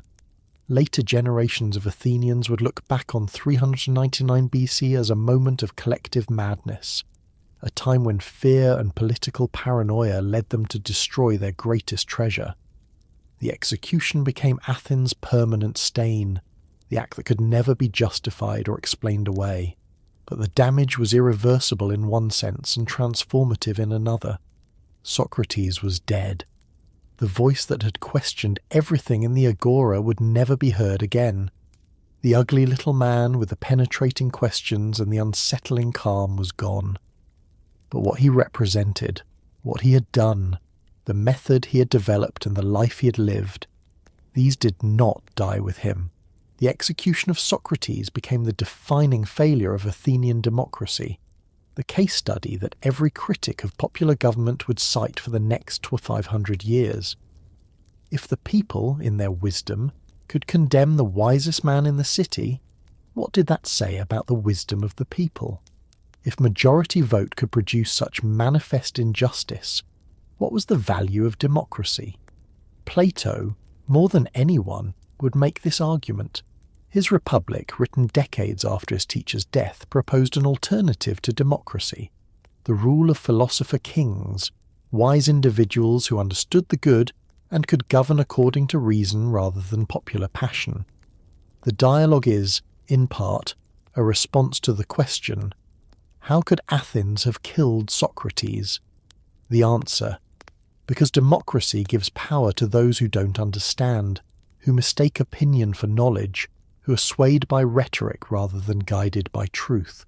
But something else had happened too, something perhaps more important than any political argument. In accepting his death rather than fleeing into exile, in maintaining his principles even when they cost him everything, Socrates had demonstrated something profound about the examined life. He had shown, through his final actions as much as through his years of teaching, that living according to principle matters more than simply living, that integrity matters more than survival, that some things, namely virtue and truth, are worth dying for. His method, the practice of questioning, examining, refusing to accept easy answers, survived him and spread through his students like seeds carried by the wind. The Socratic Method became the foundation of philosophical education, legal cross-examination, scientific inquiry, any field where truth matters more than comfort or convention. The dialogues Plato wrote with Socrates as the central figure and primary speaker would shape Western thought for millennia. The Republic, the Symposium, the Phaedo, the Apology, the Crito, the Meno, the Euthyphro, dozens of other works, all preserve the voice of a man who never wrote anything himself. Through Plato's literary genius, Socrates became immortal in a way he never anticipated. His words and methods transmitted to every generation since. These dialogues created a literary genre, the philosophical dialogue, that would be imitated for centuries. Cicero would write dialogues in Latin, modelling them on Plato's Greek. Medieval philosophers would use the dialogue form to explore theological questions. Renaissance humanists would revive it as a way to present ideas dramatically. Even modern philosophers occasionally return to the form, trying to recapture something of the dynamic conversational quality of Socratic inquiry. But Plato's Socrates, brilliant as he was only one version of the master. Other students contributed their own memories and interpretations. Xenophon, the soldier and historian who had been present during some of Socrates' final days, wrote his own Socratic dialogues, presenting a somewhat different picture of the master. Xenophon's Socrates was more practical and less mystical than Plato's, more concerned with everyday ethics than with abstract metaphysics. He was a moral teacher who used common sense and traditional wisdom rather than a philosophical revolutionary probing the foundations of knowledge. Which version is closer to the historical Socrates? We cannot know. What we have are two sophisticated literary portrayals, each reflecting not just Socrates but also the author's own philosophical commitments and literary gifts. Together, they ensured that Socrates would never be forgotten, even if the real man remained elusive, filtered through the memories and agendas of his admirers. Other students founded philosophical schools that traced their inspiration back to Socrates, each emphasizing different aspects of his teaching and example. Antisthenes established what became known as cynicism, emphasizing Socrates' indifference to physical comfort and social convention. The Cynics lived in deliberate poverty, rejected all luxury, and criticized social norms with sharp wit. Diogenes, the most famous cynic who lived in a barrel and told Alexander the Great to stop blocking his sunlight, was following a path suggested by Socrates' own lifestyle. Aristippus founded the Cyrenaic school, which emphasized Socrates' teaching about pleasure and the good life, but interpreted it in a hedonistic direction. If the soul is what matters, and if a well-ordered soul experiences pleasure, then perhaps the pursuit of refined pleasure is the path to happiness. This was not the lesson Socrates intended, but it showed how different students could draw different conclusions from the same teacher. Euclides of Megara created his own school that combined Socratic ethics with the metaphysics of Parmenides, emphasizing the unity and unchanging nature of the good. His students would later develop complex logical arguments that prefigured medieval scholastic philosophy. But the most influential interpretation of Socrates came through the Stoics, who emerged in the generation after Plato. Zeno of Citium, the founder of Stoicism, studied in Plato's academy and absorbed the image of Socrates as the ideal wise man.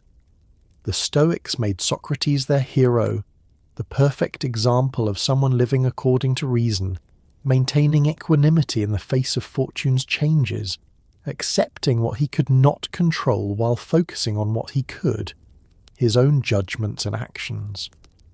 The Stoics told stories about Socrates that emphasized his self-control and indifference to external circumstances. They described how he could stand motionless for hours, lost in thought, how he remained calm when his wife dumped water on his head, how he faced death without fear. These stories, whether historically accurate or not, created a portrait of the Stoic sage, and that sage looked remarkably like Socrates. Through Stoicism, Socratic ideas spread across the Mediterranean world. Marcus Aurelius, the Roman emperor who wrote his Meditations while campaigning on the Danube, was self-consciously following a Socratic path, using philosophy as a daily practice to examine his life and maintain virtue. Epictetus, the former slave who became one of Stoicism's greatest teachers, constantly invoked Socrates as a model of how to live and die with dignity. The early Christians found in Socrates something profoundly appealing. A pagan who had lived a virtuous life, taught moral truth, and died as a martyr for his convictions. Justin Martyr, a Christian apologist of the 2nd century AD, went so far as to argue that Socrates had been inspired by the same divine logos that would later be incarnated as Christ. Anyone who lived according to reason, Justin claimed, was in some sense a Christian, even if they lived before Christ. By this logic, Socrates was a proto-Christian, martyred for truth just as the Christian martyrs were. This interpretation allowed Christianity to claim the best of pagan philosophy as preparation for the gospel. Augustine, the great Latin Church father, had studied the pagan philosophers before his conversion, and he brought their insights into Christian theology. Socrates' emphasis on self-knowledge, his belief that virtue is the path to happiness, his conviction that the soul is immortal, all of these could be baptized and incorporated into Christian thought. Medieval philosophers, both Christian and Islamic, studied Socrates as a model of wisdom. His method of questioning, of exposing ignorance through dialectic, became the foundation of scholastic disputation. The universities that emerged in medieval Europe organized their teaching around Socratic principles, question authority, examine assumptions, define terms clearly, follow arguments wherever they lead, even if they challenge received wisdom. The Islamic philosophers, particularly Al-Farabi and Averroes, knew Socrates primarily through Plato's dialogues, and placed him in a lineage of prophetic philosophers who had glimpsed divine truth through reason alone. Socrates became, in their interpretation, a model of the philosopher-prophet, someone whose rational inquiry led them to truths that others received only through revelation. The Renaissance rediscovered the historical Socrates with renewed energy and fresh eyes. Humanist scholars translated Plato's dialogues directly from Greek into Latin, bypassing the sometimes unreliable medieval versions. The printing press made these texts widely available for the first time. Suddenly, educated Europeans across the continent could read Socrates' words, or at least Plato's version of them, in their own studies. Erasmus, the great Dutch humanist, admired Socrates as a model of Christian virtue avant la lettre. He even went so far as to write St. Socrates Pray for Us, treating the pagan philosopher as a kind of honorary Christian saint. This was controversial, but it reflected a widespread Renaissance belief that pagan wisdom and Christian truth were ultimately compatible, that God had scattered rays of truth throughout human history, and that Socrates had caught one of those rays. Montaigne, the French essayist who invented the personal essay as a literary form, constantly invoked Socrates as his model. The essay, with its wandering structure, its willingness to follow thought wherever it leads, its honest admission of uncertainty, its skeptical questioning of received wisdom, was Socratic in spirit. Montaigne's motto, Que sais-je? What do I know? Echoed Socrates' famous profession of ignorance. The Enlightenment philosophers saw in Socrates a precursor to their own project of questioning authority and established belief through reason. Voltaire, Diderot, Rousseau, Kant all invoked Socrates as an example of the courage needed to think for oneself, to challenge tradition, to face persecution for truth. The man who had died asking questions became the patron saint of those who questioned everything, from religious dogma to political authority to scientific orthodoxy. Voltaire, in particular, saw in Socrates' execution a warning about what happens when intolerance and superstition dominate society. The philosopher who had spent his life fighting religious persecution looked back at Socrates and saw a kindred spirit, someone who had been killed by an alliance of religious and political power threatened by independent thought. But Socrates also inspired critics and challengers. Friedrich Nietzsche, the 19th century German philosopher, launched a famous attack on Socrates, arguing that his emphasis on reason and dialectic had destroyed something vital in Greek culture. According to Nietzsche, pre-Socratic Greece had possessed a tragic wisdom, a willingness to face the terrible truths of existence without flinching, an embrace of life in all its horror and beauty. The great tragedies of Aeschylus and Sophocles embodied this spirit. Then came Socrates with his insistence that everything be examined logically, that intuition and myth be replaced by rational argument, that we only truly know what we can define and defend through dialectic. This Socratic rationalism, Nietzsche argued, killed the tragic spirit. It created a culture that valued logic over life, that preferred neat definitions to messy reality, that thought you could solve the deepest mysteries of existence through clever questioning. Moreover, Nietzsche claimed Socrates represented a kind of resentment, a slave morality disguised as wisdom. Socrates was ugly, poor, physically unimpressive. He couldn't compete in the arenas where aristocratic Greeks gained honour, war, athletics, political leadership. So he invented a new arena where he could dominate: dialectic, the art of making people look stupid through questioning. His philosophy of the soul and virtue was, in Nietzsche's reading, a way of devaluing everything he couldn't have, a sour grape's rejection of physical beauty, wealth, and power. Nietzsche's critique highlighted something important. Socrates represented a particular kind of wisdom, emphasizing reason, logic, and argument above intuition, tradition, and instinct. There are other kinds of wisdom, based on experience, artistic insight, mystical vision, or practical know-how that don't reduce to rational argument. Socrates' method, powerful as it was, had its limits and costs. Yet even those who rejected Socrates' answers could not escape his questions. What is justice? What is virtue? What is the good life? How should we live? What can we truly know? These remain the fundamental questions of human existence. Every ethical theory, every political philosophy, every religious tradition, every attempt to live a meaningful life must grapple with questions that Socrates was asking 2,500 years ago in the Agora of Athens.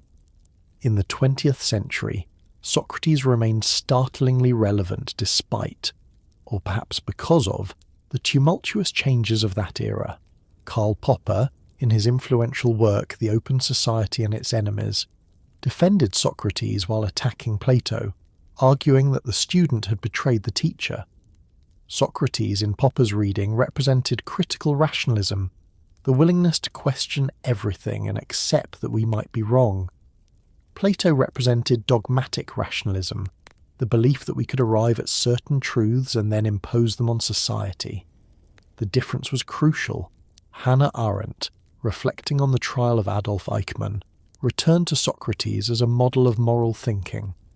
The problem with Eichmann, she argued, was not that he was a monster, but that he was thoughtless, that he never examined what he was doing, never questioned the orders he received. The examined life, which Socrates insisted was the only life worth living, was a bulwark against such moral blindness. If only Eichmann had thought, if only he had questioned, he might not have participated in atrocities. The civil rights movement and other campaigns for social justice found in Socrates a model of civil disobedience. He had obeyed unjust laws, to be sure, but he had done so while constantly questioning them, while insisting on his right to challenge authority through speech and reason.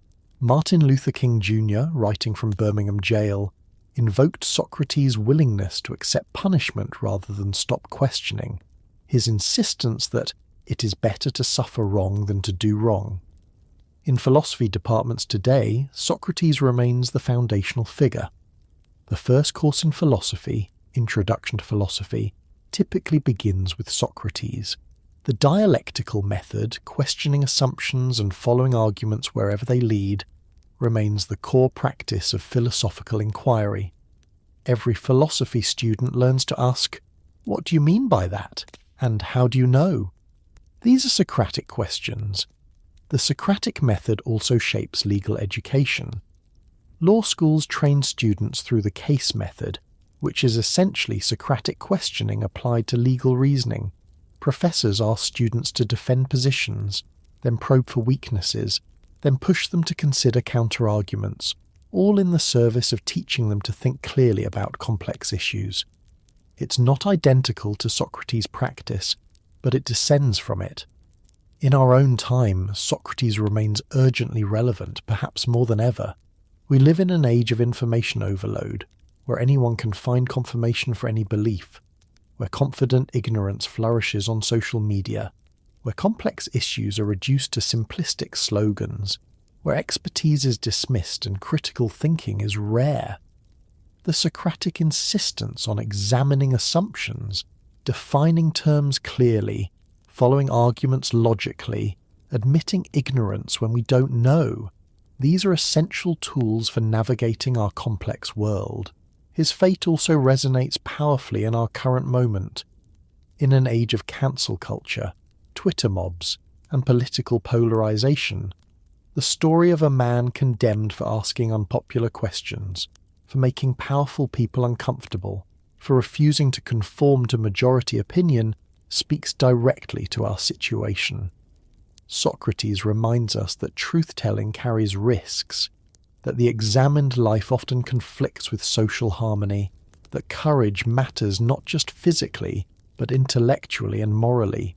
His emphasis on self-knowledge, "Know thyself," the motto inscribed at Delphi that Socrates made his own, remains a challenge in an age of constant distraction and external stimulation. How can we know ourselves when we're always looking at screens, consuming media, reacting to others? The Socratic call to turn inward, to examine our own beliefs and motivations, to question what we think we know, is countercultural in the most literal sense. What can we learn from a man who died 2,400 years ago in a city that no longer exists, executed by a political system that vanished millennia ago? Perhaps these lessons, tested by 25 centuries and still resonant. First, that questions matter more than answers. Socrates never claimed to teach anything, only to ask questions. He never wrote a doctrine or founded a school with official teachings. He demonstrated through his life that the process of inquiry matters more than any particular conclusion, that staying curious and open to being wrong is more valuable than having all the answers. Second, that integrity matters more than success or survival. Socrates could have escaped death by fleeing Athens or by promising to stop his philosophical activities. He chose execution rather than compromise his principles. This seems extreme to our pragmatic age, but it reminds us that some things, our core commitments and values, define who we are more than physical survival does. Third, that knowledge begins with acknowledging ignorance.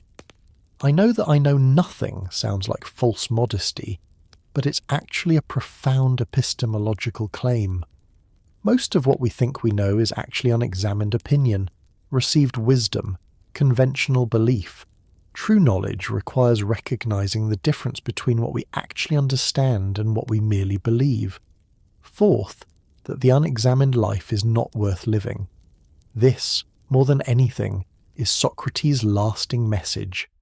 To live without reflection, without questioning, without examining our choices and beliefs, is to live a diminished life, to drift through existence rather than actively shaping it. We are capable of reason, of thought, of examining our lives. To not use these capacities is to waste our distinctively human potential. Fifth, that reason, despite its limits, is our best tool for pursuing truth and navigating disagreement. Socrates didn't think reason could solve every problem or answer every question, but he believed that honest, rigorous, collaborative thinking, the kind of thinking that happens in real dialogue, was better than appeals to authority, tradition, or force. This conviction, that we should try to resolve our differences through argument rather than power, remains the foundation of any decent society. But we must acknowledge the paradox at the heart of Socrates' legacy. Everything we know about him comes from others. He wrote nothing. We have no direct access to his thoughts, except as filtered through students who had their own philosophical agendas. Plato's Socrates is almost certainly different from the historical Socrates, embellished, idealized, used as a character to express ideas that may have been Plato's own rather than his teachers'.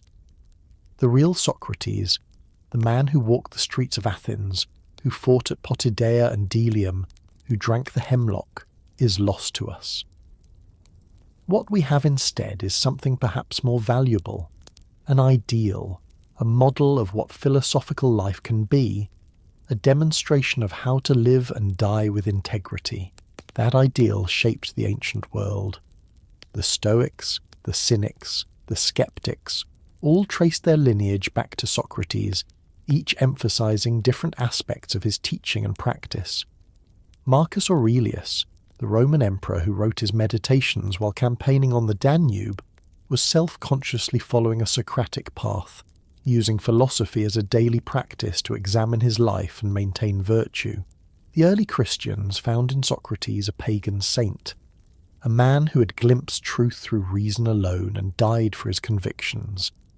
Justin Martyr, a Christian apologist of the 2nd century AD, argued that Socrates had been inspired by the same divine logos that would later be incarnated as Christ.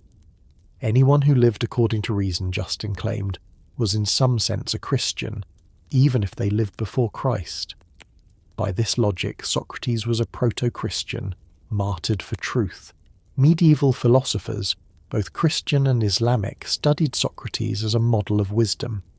His method of questioning, of exposing ignorance, of seeking definition through dialectic, became the foundation of scholastic disputation. The universities that emerged in medieval Europe organized their teaching around Socratic principles: question, discuss, define, debate. The Renaissance rediscovered the historical Socrates with renewed interest. Humanist scholars translated Plato's dialogues from Greek into Latin, making them available to a wider European audience. Socrates became a symbol of human wisdom, independent of divine revelation, a champion of reason in an age rediscovering classical values. The Enlightenment philosophers saw in Socrates a precursor to their own project of questioning authority and established belief. Voltaire, Diderot, Rousseau all invoke Socrates as an example of the courage needed to think for oneself, to challenge tradition, to face persecution for truth. The man who had died asking questions became the patron saint of those who questioned everything. But Socrates also inspired critics. Friedrich Nietzsche, the 19th century German philosopher, launched a famous attack on Socrates, arguing that his emphasis on reason and dialectic had destroyed the tragic spirit of pre-Socratic Greece. By insisting that everything be examined logically, that intuition and myth be replaced by rational argument, Socrates had killed something vital in Greek culture. The examined life, Nietzsche suggested, was a diminished life, cut off from the instinctive sources of human creativity and power. Nietzsche's critique highlighted something important. Socrates represented a particular kind of wisdom, emphasizing reason, logic, and argument. There are other kinds of wisdom based on intuition, experience, tradition, or mystical insight. Socrates' method, powerful as it was, had its limits. Yet even those who rejected Socrates' answers could not escape his questions. What is justice? What is virtue? How should we live? These remain the fundamental questions of human existence. Every ethical theory, every political philosophy, every attempt to live a good life must grapple with questions that Socrates was asking 2,500 years ago in the Agora of Athens. In our own time, Socrates remains startlingly relevant. His method of questioning is more necessary than ever in an age of information overload, fake news, and confident ignorance. The Socratic insistence on examining assumptions, defining terms clearly, following arguments wherever they lead, these are essential tools for navigating a complex world. His fate also resonates. In an age of cancel culture, Twitter mobs, and political polarization, the story of a man condemned for asking unpopular questions, for making powerful people uncomfortable, for refusing to conform to majority opinion, speaks directly to our situation. Socrates reminds us that truth-telling carries risks, that the examined life often conflicts with social harmony, that courage matters. What can we learn from a man who died 2,400 years ago in a city that no longer exists? Perhaps this, that questions matter more than answers, that integrity matters more than success, that how we live matters more than how long we live. That reason, despite its limits, is our best tool for navigating a confusing world. That knowledge begins with acknowledging ignorance, that the unexamined life is not worth living. Socrates never promised to make people happy. He never promised to make them successful.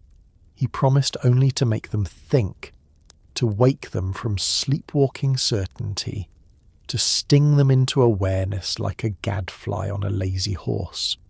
For this, Athens killed him. For this, history remembers him.